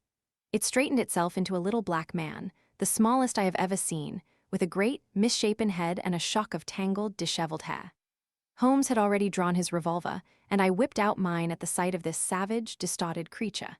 He was wrapped in some sort of dark ulster or blanket, which left only his face exposed, but that face was enough to give a man a sleepless night. Never have I seen features so deeply marked with all bestiality and cruelty. His small eyes glowed and burned with a somber light, and his thick lips were writhed back from his teeth, which grinned and chatted at us with a half-animal fury. "Fire if he raises his hand," said Holmes, quietly. We were within a boat's length by this time, and almost within touch of our quarry. I can see the 2 of them now as they stood, the white man with his legs far apart, shrieking out curses, and the unhallowed dwarf with his hideous face, and his strong yellow teeth gnashing at us in the light of our lantern. It was well that we had so clear a view of him. Even as we looked, he plucked out from under his covering a short, round piece of wood, like a school ruler, and clapped it to his lips. Our pistols rang out together. He whirled round, threw up his arms, and with a kind of choking cough fell sideways into the stream. I caught one glimpse of his venomous, menacing eyes amid the white swirl of the waters. At the same moment, the wooden-legged man threw himself upon the rudder and put it hard down, so that his boat made straight in for the southern bank, while we shot past her stern, only clearing her by a few feet. We were round after her in an instant, but she was already nearly at the bank. It was a wild and desolate place, where the moon glimmered upon a wide expanse of marshland, with pools of stagnant water and beds of decaying vegetation. The launch with a dull thud ran up upon the mudbank, with her bow in the air and her stern flush with the water. The fugitive sprang out, but his stump instantly sank its whole length into the sodden soil. In vain, he struggled and writhed. Not one step could he possibly take either forwards or backwards. He yelled in impotent rage and kicked frantically into the mud with his other foot, but his struggles only barred his wooden pin the deeper into the sticky bank. When we brought our launch alongside, he was so firmly anchored that it was only by throwing the end of a rope over his shoulders that we were able to haul him out and to drag him, like some evil fish, over our side. The two Smiths, father and son, sat sullenly in their launch, but came aboard meekly enough when commanded. The Aurora herself we hauled off and made fast to our stern. A solid iron chest of Indian workmanship stood upon the deck. This, there could be no question, was the same that had contained the ill-omened treasure of the Sholtos. There was no key, but it was of considerable weight, so we transferred it carefully to our own little cabin. As we steamed slowly upstream again, we flashed our searchlight in every direction, but there was no sign of the islander. Somewhere in the dark ooze at the bottom of the Thames lie the bones of that strange visitor to our shores. "See here," said Holmes, pointing to the wooden hatchway. We were hardly quick enough with our pistols. There, sure enough, just behind where we had been standing, stuck one of those murderous darts which we knew so well. It must have whizzed between us at the instant that we fired. Holmes smiled at it and shrugged his shoulders in his easy fashion, but I confess that it turned me sick to think of the horrible death which had passed so close to us that night. Chapter 11. The great Agra Treasure, our captive, sat in the cabin opposite to the iron box which he had done so much and waited so long to gain. He was a sunburned, reckless-eyed fellow, with a network of lines and wrinkles all over his mahogany features, which told of a hard, open-air life. There was a singular prominence about his bearded chin which marked a man who was not to be easily turned from his purpose. His age may have been 50 or thereabouts, for his black, curly hair was thickly shot with gray.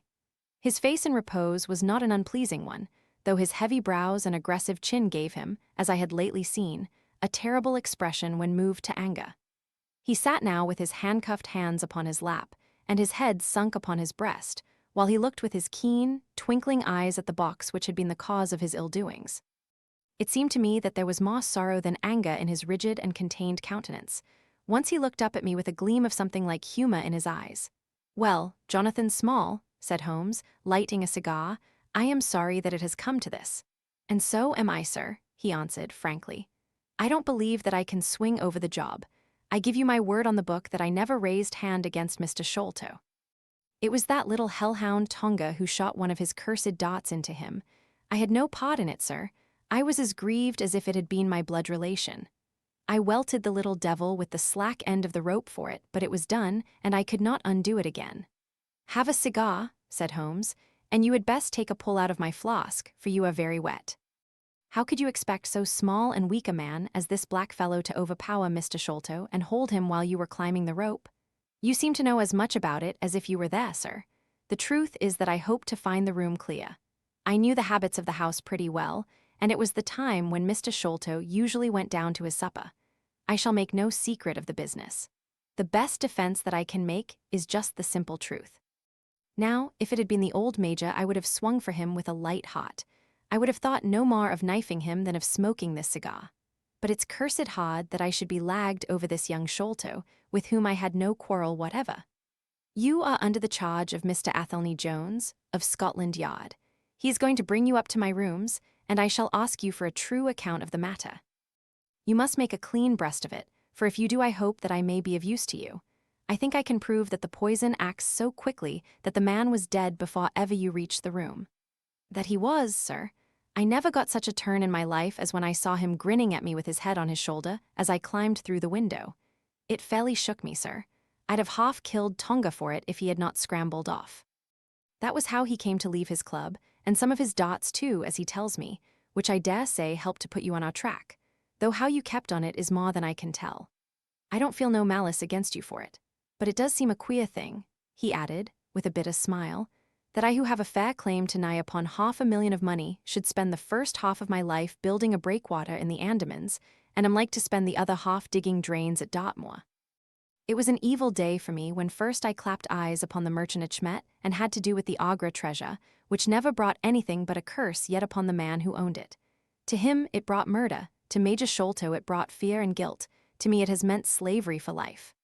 At this moment, Athelney Jones thrust his broad face and heavy shoulders into the tiny cabin. "Quite a family party," he remarked. "I think I shall have a pull at that flask, Holmes." "Well, I think we may all congratulate each other. Pity we didn't take the other alive, but there was no choice.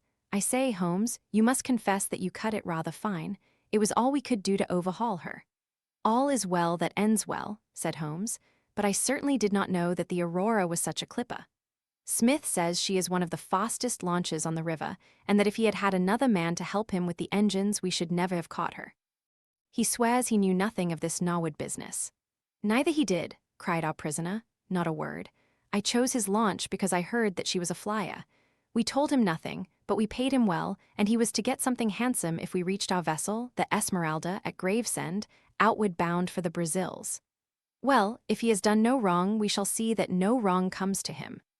If we are pretty quick in catching our men, we are not so quick in condemning them." It was amusing to notice how the consequential Jones was already beginning to give himself airs on the strength of the capture. From the slight smile which played over Sherlock Holmes's face, I could see that the speech had not been lost upon him. "We will be at Vauxhall Bridge presently," said Jones, "and shall land you, Dr. Watson, with the treasure box. I need hardly tell you that I am taking a very grave responsibility upon myself in doing this. It is most irregular, but of course an agreement is an agreement. I must, however, as a matter of duty, send an inspector with you since you have so valuable a charge. You will drive, no doubt?" "Yes, I shall drive. It is a pity there is no key that we may make an inventory first. You will have to break it open. Where is the key, my man?" "At the bottom of the river," said Small, shortly. There was no use your giving this unnecessary trouble. We have had work enough already through you.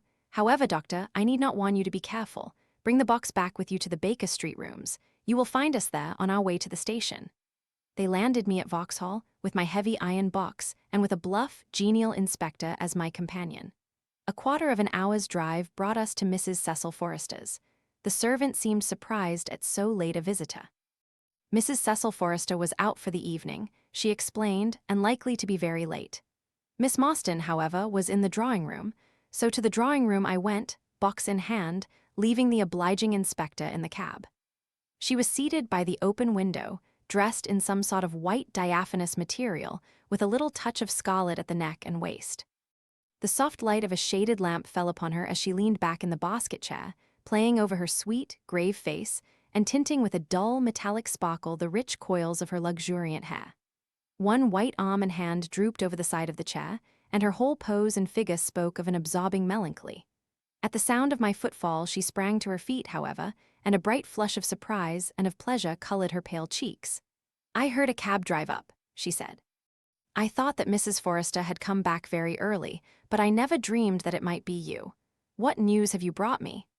"I have brought something better than news," said I, putting down the box upon the table and speaking jovially and boisterously, though my heart was heavy within me. "I have brought you something which is worth all the news in the world. I have brought you a fortune." She glanced at the iron box. "Is that the treasure, then?" she asked, coolly enough. "Yes, this is the great Agra treasure. Half of it is yours and half is Thaddeus Sholto's. You will have a couple of 100,000 each. Think of that, an annuity of £10,000. There will be few richer young ladies in England. Is it not glorious?" I think that I must have been rather overacting my delight, and that she detected a hollow ring in my congratulations, for I saw her eyebrows rise a little, and she glanced at me curiously. "If I have it," said she, "I owe it to you." "No, no," I answered, "not to me, but to my friend Sherlock Holmes. With all the will in the world, I could never have followed up a clue which has taxed even his analytical genius. As it was, we very nearly lost it at the last moment." "Pray sit down and tell me all about it, Dr. Watson," said she. I narrated briefly what had occurred since I had seen her last, Holmes's new method of search, the discovery of the Aurora, the appearance of Athelney Jones, our expedition in the evening, and the wild chase down the Thames. She listened with parted lips and shining eyes to my recital of our adventures. When I spoke of the dot which had so narrowly missed us, she turned so white that I feared that she was about to faint. "Is nothing," she said, as I hastened to pour her out some water. "I am all right again. It was a shock to me to hear that I had placed my friends in such horrible peril." "That is all over," I answered. "It was nothing. I will tell you no more gloomy details. Let us turn to something brighter. There is the treasure. What could be brighter than that? I got leave to bring it with me, thinking that it would interest you to be the first to see it." It would be of the greatest interest to me, she said. There was no eagerness in her voice, however. It had struck her doubtless that it might seem ungracious upon her part to be indifferent to a prize which had cost so much to win. "What a pretty box," she said, stooping over it. "This is Indian work, I suppose?" "Yes, it is Benares metal work." "And so heavy," she exclaimed, trying to raise it. "The box alone must be of some value. Where is the key?" "Small threw it into the Thames," I answered. "I must borrow Mrs. Forrester's poker." There was in the front a thick and broad hasp, wrought in the image of a sitting Buddha. Under this I thrust the end of the poker and twisted it outward as a lever. The hasp sprang open with a loud snap. With trembling fingers I flung back the lid. We both stood gazing in astonishment. The box was empty. No wonder that it was heavy. The ironwork was 2/3 of an inch thick all round. It was massive, well-made, and solid, like a chest constructed to carry things of great price, but not one shred or crumb of metal or jewelry lay within it. It was absolutely and completely empty. "The treasure is lost," said Miss Morstan calmly. As I listened to the words and realized what they meant, a great shadow seemed to pass from my soul. I did not know how this Agra treasure had weighed me down until now that it was finally removed. It was selfish, no doubt disloyal, wrong, but I could realize nothing save that the golden barrier was gone from between us. "Thank God," I ejaculated from my very heart. She looked at me with a quick, questioning smile. "Why do you say that?" she asked. "Because you are within my reach again," I said, taking her hand. She did not withdraw it. "Because I love you, Mary, as truly as ever man loved a woman. Because this treasure, these riches, sealed my lips. Now that they are gone, I can tell you how I love you. That is why I said, thank God. Then I say, thank God, too," she whispered as I drew her to my side. Whoever had lost a treasure, I knew that night that I had gained one. Chapter 12, the strange story of Jonathan Small, a very patient man, was that inspector in the cab, for it was a weary time before one rejoined him. His face clouded over when I showed him the empty box. "There goes the reward," said he, gloomily. "Where there is no money, there is no pay. This night's work would have been worth a tenner each to Sam Brown and me if the treasure had been there." "Mr. Thaddeus Sholto is a rich man," I said. "He will see that you are rewarded, treasure or no." The inspector shook his head despondently, however. "It's a bad job," he repeated, "and so Mr. Athelney Jones will think." His forecast proved to be correct, for the detective looked blank enough when I got to Baker Street and showed him the empty box. They had only just arrived, Holmes, the prisoner, and he, for they had changed their plans so far as to report themselves at a station upon the way. My companion lounged in his armchair with his usual listless expression, while Small sat stolidly opposite to him with his wooden leg cocked over his sound one. As I exhibited the empty box, he leaned back in his chair and laughed aloud. "This is your doing, Small," said Athelney Jones, angrily. "Yes, I have put it away where you shall never lay hand upon it," he cried, exultantly. "It is my treasure, and if I can't have the loot, I'll take darn good care that no one else does. I tell you that no living man has any right to it, unless it is 3 men who are in the Andaman convict barracks and myself. I know now that I cannot have the use of it, and I know that they cannot. I have acted all through for them as much as for myself. It's been the sign of faw with us always. Well, I know that they would have had me do just what I have done, and throw the treasure into the Thames rather than let it go to kith or kin of Sholto or of Morstan. It was not to make them rich that we did for Ichmet. You'll find the treasure where the key is and where little Tonga is. When I saw that your launch must catch us, I put the loot away in a safe place. There are no rupees for you this journey." "You are deceiving us, Small," said Athelney Jones, sternly. "If you had wished to throw the treasure into the Thames, it would have been easier for you to have thrown box and all." "Easier for me to throw and easier for you to recover," he answered, with a shrewd, sidelong look. "The man that was clever enough to hunt me down is clever enough to pick an iron box from the bottom of a river. Now that they are scattered over 5 miles or so, it may be a harder job. It went to my heart to do it, though. I was half mad when you came up with us. However, there's no good grieving over it. I've had ups in my life, and I've had downs, but I've learned not to cry over spilled milk." "This is a very serious matter, Small," said the detective. "If you had helped justice instead of thwarting it in this way, you would have had a better chance at your trial." "Justice?" snarled the ex-convict. "A pretty justice. Whose loot is this if it is not ours? Where is the justice that I should give it up to those who have never earned it? Look how I have earned it. 20 long years in that fever-ridden swamp, all day at work under the mangrove tree, all night chained up in the filthy convict huts. bitten by mosquitoes, racked with ague, bullied by every cursed black-faced policeman who loved to take it out of a white man. That was how I earned the Agra Treasure. And you talk to me of justice because I cannot bear to feel that I have paid this price only that another may enjoy it. I would rather swing a score of times or have one of Tonga's darts in my hide than live in a convict's cell and feel that another man is at his ease in a palace with the money that should be mine. Small had dropped his mask of stoicism, and all this came out in a wild whirl of words, while his eyes blazed, and the handcuffs clanked together with the impassioned movement of his hands. I could understand, as I saw the fury and the passion of the man, that it was no groundless or unnatural terror which had possessed Major Sholto when he first learned that the injured convict was upon his track. "You forget that we know nothing of all this," said Holmes quietly. "We have not heard your story, and we cannot tell how far justice may originally have been on your side." "Well, sir, you have been very fair-spoken to me, though I can see that I have you to thank that I have these bracelets upon my wrists. Still, I bear no grudge for that. It is all fair and above board. If you want to hear my story, I have no wish to hold it back. What I say to you is God's truth, every word of it. Thank you. You can put the glass beside me here, and I'll put my lips to it if I am dry. I am a Worcestershire man myself, born near Pershaw. I dare say you would find a heap of Smalls living there now if you were to look. I have often thought of taking a look round there, but the truth is that I was never much of a credit to the family, and I doubt if they would be so very glad to see me. They were all steady, chapel-going folk, small farmers, well-known and respected over the countryside, while I was always a bit of a rover. At last, however, when I was about 18, I gave them no more trouble, for I got into a mess over a girl, and could only get out of it again by taking the Queen's shilling and joining the 3rd Buffs, which was just starting for India. I wasn't destined to do much soldiering, however. I had just got past the goose step and learned to handle my musket when I was fool enough to go swimming in the Ganges. Luckily for me, my company sergeant, John Holder, was in the water at the same time, and he was one of the finest swimmers in the service. A crocodile took me, just as I was halfway across, and nipped off my right leg as clean as a surgeon could have done it, just above the knee. What with the shock and the loss of blood, I fainted, and should have drowned if Holder had not caught hold of me and paddled for the bank. I was 5 months in hospital over it, and when at last I was able to limp out of it with this timber toe strapped to my stump, I found myself invalided out of the army and unfitted for any active occupation. I was, as you can imagine, pretty down on my luck at this time, for I was a useless cripple, though not yet in my 20th year. However, my misfortunes soon proved to be a blessing in disguise. A man named Abel White, who had come out there as an indigo planter, wanted an overseer to look after his coolies and keep them up to their work. He happened to be a friend of our colonel's, who had taken an interest in me since the accident.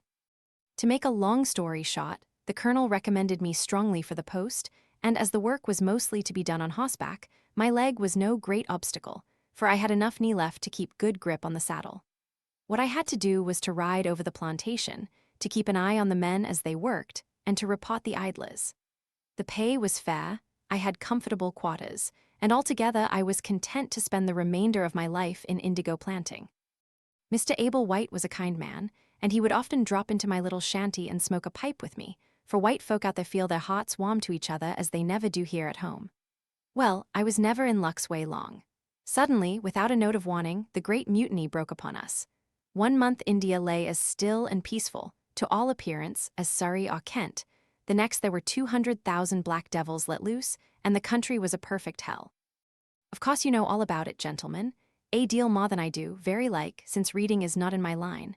I only know what I saw with my own eyes. Our plantation was at a place called Mutra, near the border of the northwest provinces. Night after night, the whole sky was alight with the burning bungalows, and day after day we had small companies of Europeans passing through our estate with their wives and children, on their way to Agra, where were the nearest troops. Mr. Abel White was an obstinate man. He had it in his head that the affair had been exaggerated, and that it would blow over as suddenly as it had sprung up. That he sat on his veranda, drinking whiskey pegs and smoking cheroots, while the country was in a blaze about him. Of course we stuck by him, I and Dawson, who, with his wife, used to do the bookwork and the managing. Well, one fine day the crash came. I had been away on a distant plantation, and was riding slowly home in the evening, when my eye fell upon something all huddled together at the bottom of a steep nullah. I rode down to see what it was, and the cold struck through my heart when I found it was Dawson's wife, all cut into ribbons and half-eaten by jackals and native dogs. A little further up the road, Dawson himself was lying on his face, quite dead, with an empty revolver in his hand and 4 sepoys lying across each other in front of him. I reined up my horse, wondering which way I should turn, but at that moment I saw thick smoke curling up from Abel White's bungalow and the flames beginning to burst through the roof. I knew then that I could do my employer no good, but would only throw my own life away if I meddled in the matter.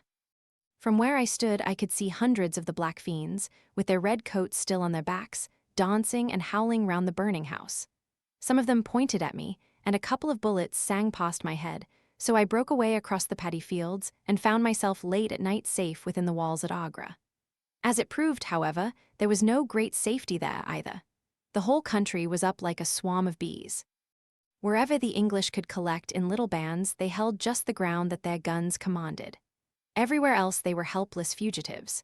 It was a fight of the millions against the hundreds, and the cruelest part of it was that these men that we fought against, foot, horse, and gunners, were our own picked troops, whom we had taught and trained, handling our own weapons and blowing our own bugle calls. At Agra there were the 3rd Bengal Fusiliers, some Sikhs, 2 troops of horse, and a battery of artillery. A volunteer corps of clerks and merchants had been formed, and this I joined, wooden leg and all. We went out to meet the rebels at Shahgunj early in July, and we beat them back for a time, but our powder gave out, and we had to fall back upon the city. Nothing but the worst news came to us from every side, which is not to be wondered at, for if you look at the map you will see that we were right in the heart of it. Lucknow is rather better than 100 miles to the east, and Kanpur about as far to the south. From every point on the compass, there was nothing but torture and murder and outrage. The city of Agra is a great place, swarming with fanatics and fierce devil worshippers of all sorts. Our handful of men were lost among the narrow, winding streets.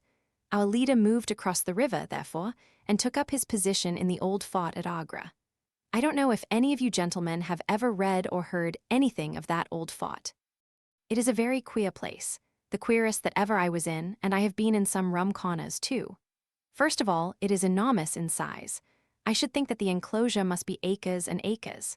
There is a modern part, which took all our garrison, women, children, stores, and everything else, with plenty of room over.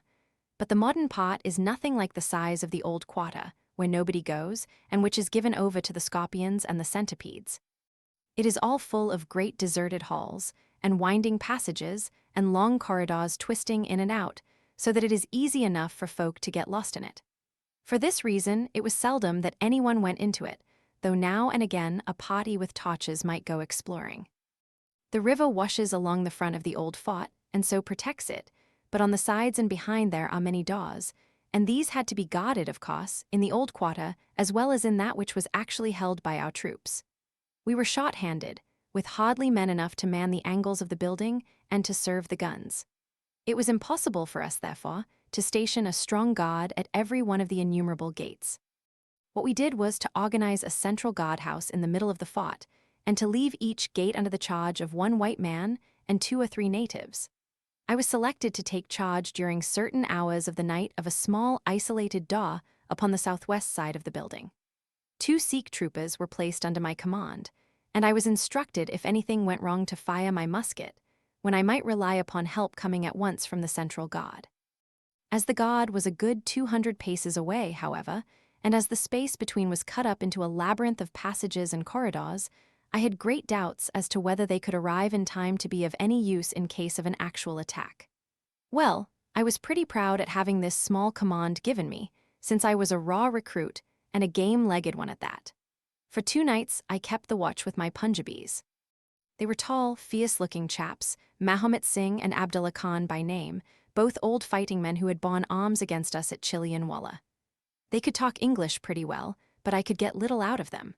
They preferred to stand together and jabber all night in their queer Sikh lingo. For myself, I used to stand outside the gateway, looking down on the broad, winding river and on the twinkling lights of the great city. The beating of drums, the rattle of tom-toms, and the yells and howls of the rebels, drunk with opium and with bang, were enough to remind us all night of our dangerous neighbors across the stream. Every 2 hours, the officer of the night used to come round to all the posts to make sure that all was well. The third night of my watch was dark and dirty, with a small, driving rain. It was dreary work standing in the gateway hour after hour in such weather. I tried again and again to make my Sikhs talk, but without much success. At 2 in the morning the rounds passed, and broke for a moment the weariness of the night. Finding that my companions would not be led into conversation, I took out my pipe and laid down my musket to strike the match. In an instant the 2 Sikhs were upon me. One of them snatched my firelock up and leveled it at my head, while the other held a great knife to my throat and swore between his teeth that he would plunge it into me if I moved a step. My first thought was that these fellows were in league with the rebels, and that this was the beginning of an assault. If our da were in the hands of the sepoys, the place must fall, and the women and children be treated as they were in Kanpur. Maybe you gentlemen think that I am just making out a case for myself, but I give you my word that when I thought of that, though I felt the point of the knife at my throat, I opened my mouth with the intention of giving a scream, if it was my last one, which might alarm the main god. The man who held me seemed to know my thoughts, for even as I braced myself to it, he whispered, "Don't make a noise. The fort is safe enough. There are no rebel dogs on this side of the river." There was the ring of truth in what he said, and I knew that if I raised my voice I was a dead man. I could read it in the fellow's brown eyes. I waited, therefore, in silence to see what it was that they wanted from me. "Listen to me, Saab," said the taller and fiercer of the pair, the one whom they called Abdullah Khan. "You must either be with us now, or you must be silenced forever. The thing is too great a one for us to hesitate. Either you are heart and soul with us on your oath on the cross of the Christians, or your body this night shall be thrown into the ditch, and we shall pass over to our brothers in the rebel army. There is no middle way. Which is it to be, death or life? We can only give you 3 minutes to decide, for the time is passing, and all must be done before the rounds come again."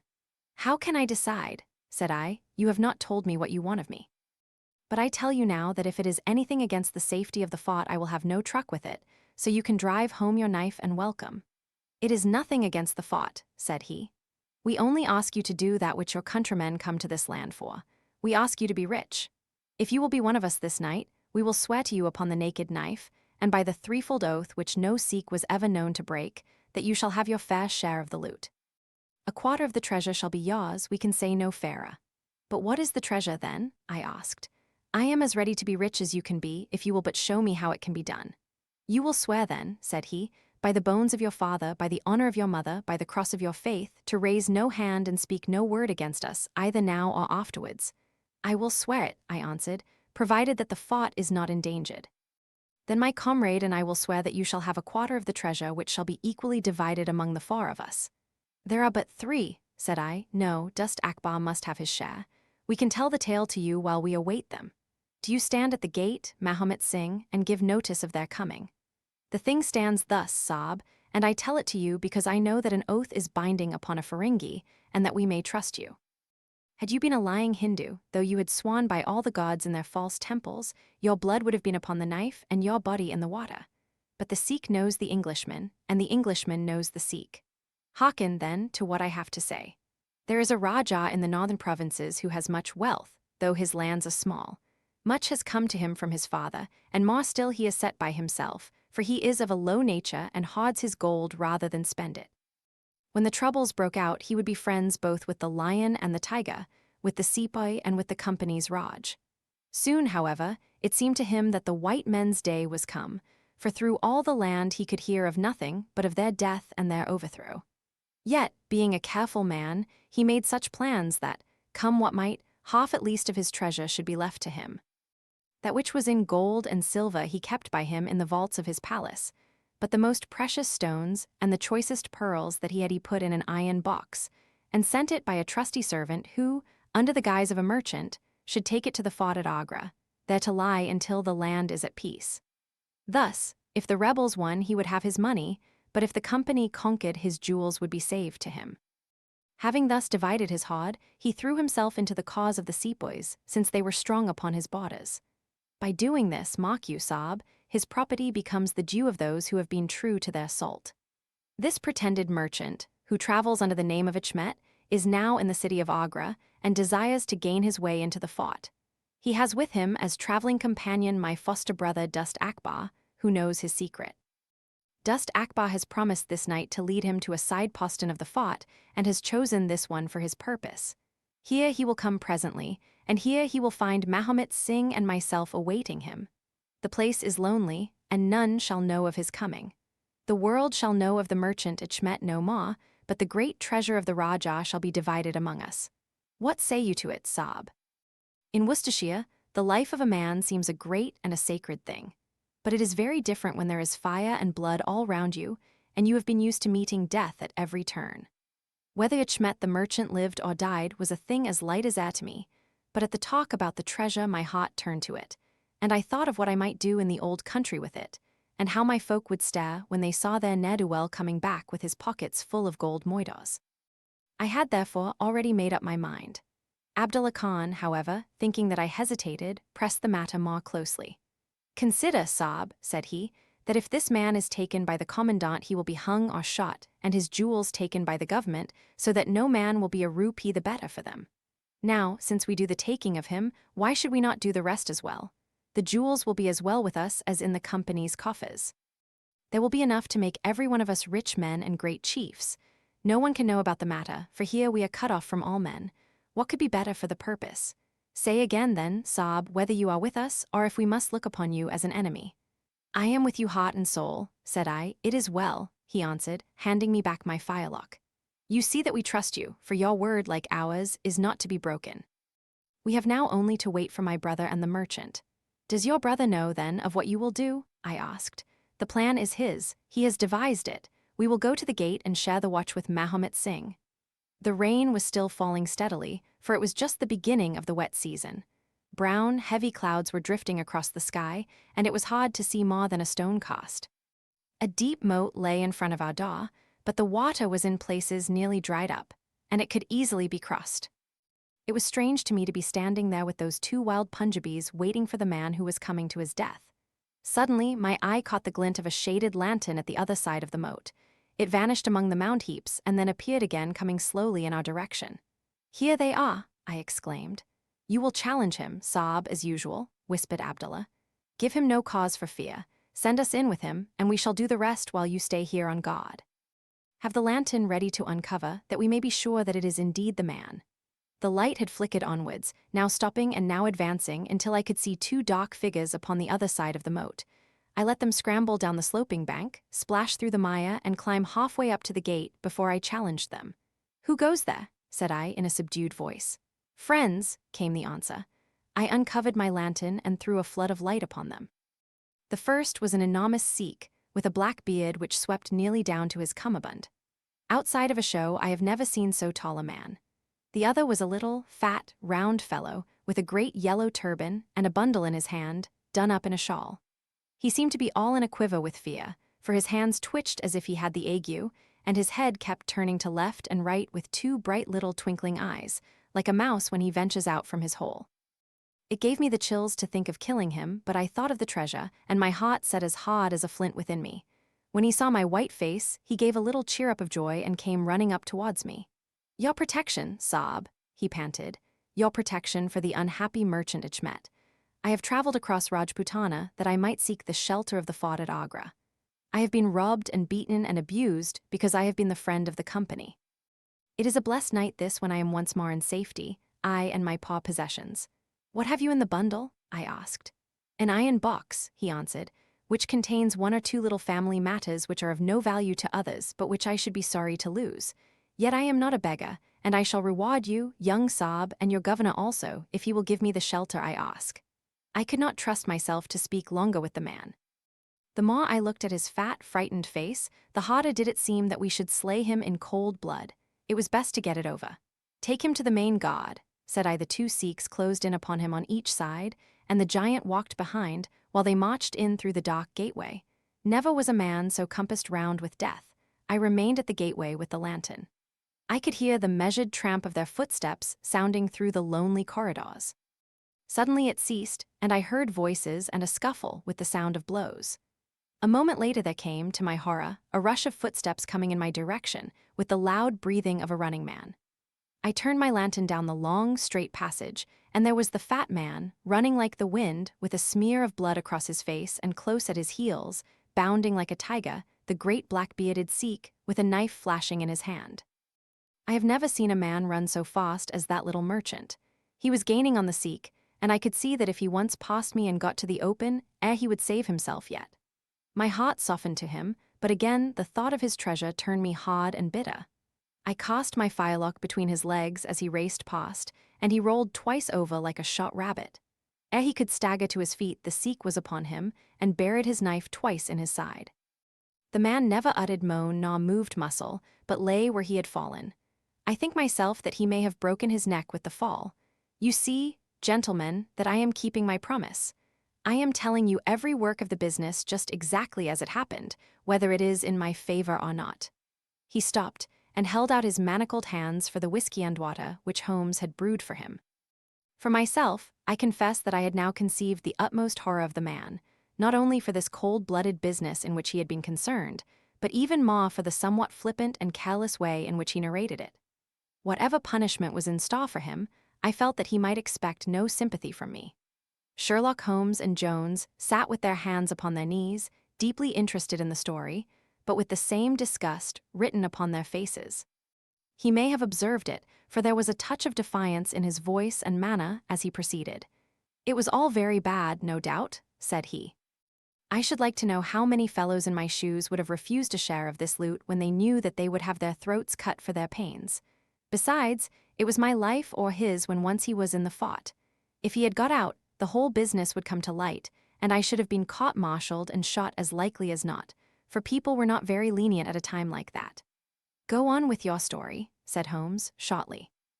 "We carried him in, Abdullah Akbar, and I a fine weight he was, too, for all that he was so short. Mahomet Singh was left to guard the door. We took him to a place which the Sikhs had already prepared. It was some distance off, where a winding passage leads to a great empty hall, the brick walls of which were all crumbling to pieces. The earth floor had sunk in at one place, making a natural grave, so we left Achmet the merchant there, having first covered him over with loose bricks. This done, we all went back to the treasure. It lay where he had dropped it when he was first attacked. The box was the same which now lies open upon your table. A key was hung by a silken cord to that carved handle upon the top.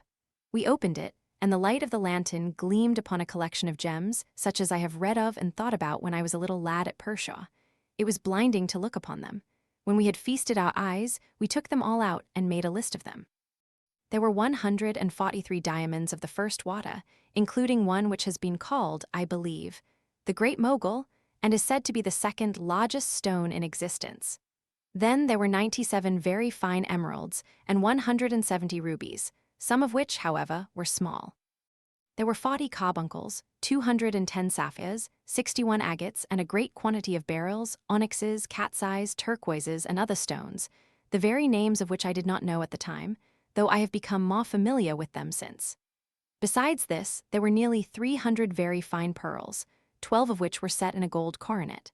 By the way, these last had been taken out of the chest and were not there when I recovered it. After we had counted our treasures, we put them back into the chest and carried them to the gateway to show them to Mahomet Singh. Then we solemnly renewed our oath to stand by each other and be true to our secret. We agreed to conceal our loot in a safe place until the country should be at peace again, and then to divide it equally among ourselves. There was no use dividing it at present, for if gems of such value were found upon us, it would cause suspicion, and there was no privacy in the fort nor any place where we could keep them. We carried the box, therefore, into the same hall where we had buried the body, and there, under certain bricks in the best preserved wall, we made a hollow and put our treasure. We made careful note of the place, and next day I drew 4 plans, one for each of us, and put the sign of the 4 of us at the bottom, for we had sworn that we should each always act for all, so that none might take advantage. That is an oath that I can put my hand to my heart and swear that I have never broken. Well, there's no use my telling you gentlemen what came of the Indian mutiny. After Wilson took Delhi and Sir Colin relieved Lucknow, the back of the business was broken. Fresh troops came pouring in, and Nana Sahib made himself scarce over the frontier. A flying column under Colonel Graithed came round to Agra and cleared the Pandis away from it. Peace seemed to be settling upon the country, and we four were beginning to hope that the time was at hand when we might safely go off with our shares of the plunder. In a moment, however, our hopes were shattered by our being arrested as the murderers of Ichmet. It came about in this way. When the Rajah put his jewels into the hands of Ichmet, he did it because he knew that he was a trusty man. They are suspicious folk in the East, however, so what does this Rajah do but take a second, even more trusty servant and set him to play the spy upon the first? This second man was ordered never to let Ichmet out of his sight, and he followed him like his shadow. He went after him that night and saw him pass through the doorway.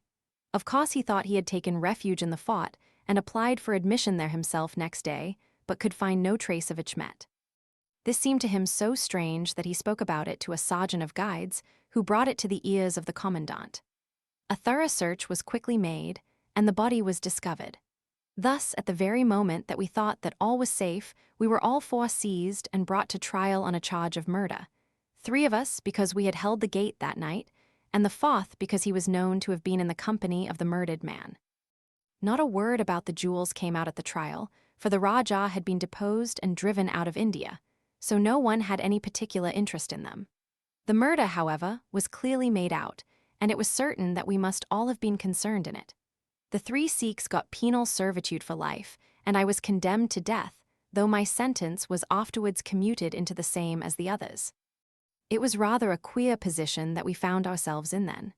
There we were all 4 tied by the leg, and with precious little chance of ever getting out again, while we each held a secret which might have put each of us in a palace if we could only have made use of it. It was enough to make a man eat his heart out to have to stand the kick and the cuff of every petty jack in office, to have rice to eat and water to drink, when that gorgeous fortune was ready for him outside, just waiting to be picked up. It might have driven me mad, but I was always a pretty stubborn one, so I just held on and bided my time. At last, it seemed to me to have come. I was changed from Agra to Madras, and from there to Blair Island in the Andamans. There are very few white convicts at this settlement, and as I had behaved well from the first, I soon found myself a sort of privileged person. I was given a hut in Hope Town, which is a small place on the slopes of Mount Harriet, and I was left pretty much to myself. It is a dreary, fever-stricken place, and all beyond our little clearings was infested with wild cannibal natives, who were ready enough to blow a poisoned dart at us if they saw a chance. There was digging and ditching and yam planting and a dozen other things to be done, so we were busy enough all day, though in the evening we had a little time to ourselves. Among other things, I learned to dispense drugs for the surgeon and picked up a smattering of his knowledge. All the time I was on the lookout for a chance of escape, but it is hundreds of miles from any other land, and there is little or no wind in those seas, so it was a terribly difficult job to get away. The surgeon, Dr. Summerton, was a fast, spotting young chap, and the other young officers would meet in his rooms of an evening and play cards. The surgery, where I used to make up my drugs, was next to his sitting room, with a small window between us. Often, if I felt lonesome, I used to turn out the lamp in the surgery, and then, standing there, I could hear their talk and watch their play. I am fond of a hand at cards myself, and it was almost as good as having one to watch the others. There was Major Sholto, Captain Morstan, and Lieutenant Bromley Brown, who were in command of the native troops, and there was the surgeon himself and 2 or 3 prison officials, crafty old hands who played a nice sly safe game. A very snug little party they used to make. Well, there was one thing which very soon struck me, and that was that the soldiers used always to lose and the civilians to win. Mind, I don't say that there was anything unfair, but so it was. These prison chaps had done little else than play cards ever since they had been at the Andamans, and they knew each other's game to a point, while the others just played to pass the time and threw their cards down anyhow. Night after night the soldiers got up poorer men, and the poorer they got the more keen they were to play. Major Sholto was the hardest hit.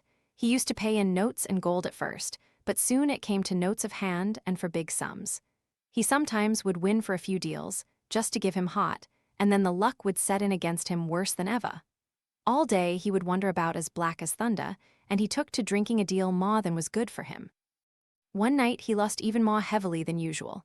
I was sitting in my hut when he and Captain Morstan came stumbling along on the way to their quarters. They were bosom friends, those 2, and never far apart. The Major was raving about his losses. "It's all up, Morstan," he was saying as they passed my hut. "I shall have to send in my papers. I am a ruined man." "Nonsense, old chap," said the other, slapping him upon the shoulder. I've had a nasty face on myself, but that was all I could hear, but it was enough to set me thinking. A couple of days later, Major Sholto was strolling on the beach, so I took the chance of speaking to him. I wish to have your advice, Major, said I. Well, Small, what is it? He asked, taking his cheroot from his lips. I wanted to ask you, sir, said I, who is the proper person to whom hidden treasure should be handed over? I know where $500,000 worth lies, and as I cannot use it myself, I thought perhaps the best thing that I could do would be to hand it over to the proper authorities, and then perhaps they would get my sentence shortened for me. $500,000, Small? He gasped, looking hard at me to see if I was in earnest. Quite that, sir, in jewels and pearls. It lies there ready for anyone. And the queer thing about it is that the real owner is outlawed and cannot hold property, so that it belongs to the first comer. To government, Small, he stammered, to government. But he said it in a halting fashion, and I knew in my heart that I had got him. You think, then, sir, that I should give the information to the Governor-General? Said I, quietly. Well, you must not do anything rash, or that you might repent. Let me hear all about it, Small. Give me the facts. I told him the whole story, with small changes so that he could not identify the places. When I had finished, he stood stock still and full of thought. I could see by the twitch of his lip that there was a struggle going on within him. This is a very important matter, Small, he said at last. You must not say a word to anyone about it, and I shall see you again soon. 2 nights later, he and his friend Captain Morstan came to my hut in the dead of the night with a lantern. I want you just to let Captain Morstan hear that story from your own lips, Small, said he. I repeated it as I had told it before. It rings true, eh? Said he. It's good enough to act upon? Captain Morstan nodded. Look here, Small, said the Major. We have been talking it over, my friend here and I, and we have come to the conclusion that this secret of yours is hardly a government matter, after all, but is a private concern of your own, which of course you have the power of disposing of as you think best. Now, the question is, what price would you ask for it? We might be inclined to take it up and at least look into it if we could agree as to terms. He tried to speak in a cool, careless way, but his eyes were shining with excitement and greed. Why, as to that, gentlemen, I answered, trying also to be cool, but feeling as excited as he did, there is only one bargain which a man in my position can make. I shall want you to help me to my freedom and to help my 3 companions to theirs. We shall then take you into partnership and give you a 5th share to divide between you. Said he, a 5th share, that is not very tempting. It would come to 50,000 apiece, said I, but how can we gain your freedom? You know very well that you ask an impossibility. Nothing of the sort, I answered. I have thought it all out to the last detail. The only bar to our escape is that we can get no boat fit for the voyage and no provisions to last us for so long a time. There are plenty of little yachts and yawls at Calcutta or Madras which would serve our turn well. Do you bring one over? We shall engage to get aboard her by night, and if you will drop us on any part of the Indian coast, you will have done your part of the bargain. If there were only one, he said. None are all, I answered. We have sworn it. The 4 of us must always act together. You see, Morstan, said he, Small is a man of his word. He does not flinch from his friend. I think we may very well trust him. It's a dirty business, the other answered. Yet, as you say, the money would save our commissions handsomely. Well, Small, said the Major, we must, I suppose, try and meet you. We must first, of course, test the truth of your story. Tell me where the box is hid, and I shall get leave of absence and go back to India in the monthly relief boat to inquire into the affair. Not so fast, said I, growing colder as he got hot. I must have the consent of my 3 comrades. I tell you that it is far and none with us. Nonsense, he broke in. What have 3 black fellows to do with our agreement? Black or blue, said I, they are in with me, and we all go together. Well, the matter ended by a second meeting, at which Mahomet Singh, Abdullah Khan, and Dust Akbar were all present. We talked the matter over again, and at last we came to an arrangement. We were to provide both the officers with charts of the part of the Agra fort and mark the place in the wall where the treasure was hid. Major Sholto was to go to India to test our story. If he found the box, he was to leave it there, to send out a small yacht provisioned for a voyage, which was to lie off Rutland Island, and to which we were to make our way, and finally to return to his duties. Captain Morstan was then to apply for leave of absence, to meet us at Agra, and there we were to have a final division of the treasure, he taking the Major's share as well as his own. All this we sealed by the most solemn oaths that the mind could think or the lips utter. I sat up all night with paper and ink, and by the morning I had the 2 charts all ready, signed with the sign of Fa, that is, of Abdullah, Akbar, Mahomet, and myself. Well, gentlemen, I weary you with my long story, and I know that my friend Mr. Jones is impatient to get me safely stowed in Choki. I'll make it as short as I can. The villain Sholto went off to India, but he never came back again. Captain Morstan showed me his name among a list of passengers in one of the mailboats very shortly afterwards. His uncle had died, leaving him a fortune, and he had left the army, yet he could stoop to treat 5 men as he had treated us. Morstan went over to Agra shortly afterwards, and found, as we expected, that the treasure was indeed gone. The scoundrel had stolen it all, without carrying out one of the conditions on which we had sold him the secret. From that day I lived only for vengeance. I thought of it by day, and I nursed it by night. It became an overpowering, absorbing passion with me. I cared nothing for the law, nothing for the gallows. To escape, to track down Sholto, to have my hand upon his throat, that was my one thought. Even the Agra treasure had come to be a smaller thing in my mind than the slaying of Sholto. Well, I have set my mind on many things in this life, and never one which I did not carry out. But it was weary years before my time came. I have told you that I had picked up something of medicine. One day when Dr. Somerton was down with a fever, a little Andaman islander was picked up by a convict gang in the woods. He was sick to death, and had gone to a lonely place to die. I took him in hand, though he was as venomous as a young snake, and after a couple of months I got him all right and able to walk. He took a kind of fancy to me then, and would hardly go back to his woods, but was always hanging about my hut. I learned a little of his lingo from him, and this made him all the fonder of me. Tonga, for that was his name, was a fine boatman, and owned a big, roomy canoe of his own. When I found that he was devoted to me and would do anything to serve me, I saw my chance of escape. I talked it over with him. He was to bring his boat round on a certain night to an old wharf which was never guarded, and there he was to pick me up. I gave him directions to have several gourds of water and a lot of yams, coconuts, and sweet potatoes. He was staunch and true, was little Tonga. No man ever had a more faithful mate. At the night named he had his boat at the wharf. As it chanced, however, there was one of the convict guard down there, a vile Patan who had never missed a chance of insulting and injuring me. I had always vowed vengeance, and now I had my chance. It was as if fate had placed him in my way that I might pay my debt before I left the island. He stood on the bank with his back to me and his carbine on his shoulder. I looked about for a stone to beat out his brains with, but none could I see. Then a queer thought came into my head and showed me where I could lay my hand on a weapon. I sat down in the darkness and unstrapped my wooden leg. With 3 long hops I was on him. He put his carbine to his shoulder, but I struck him full and knocked the whole front of his skull in. You can see the split in the wood now where I hit him. We both went down together, for I could not keep my balance, but when I got up I found him still lying quiet enough. I made for the boat, and in an hour we were well out at sea. Tonga had brought all his earthly possessions with him, his arms and his gods. Among other things, he had a long bamboo spear and some Andaman coconut matting, with which I made a sort of sail.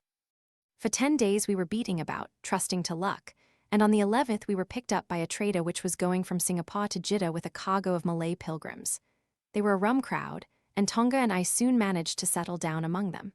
They had one very good quality. They let you alone and asked no questions.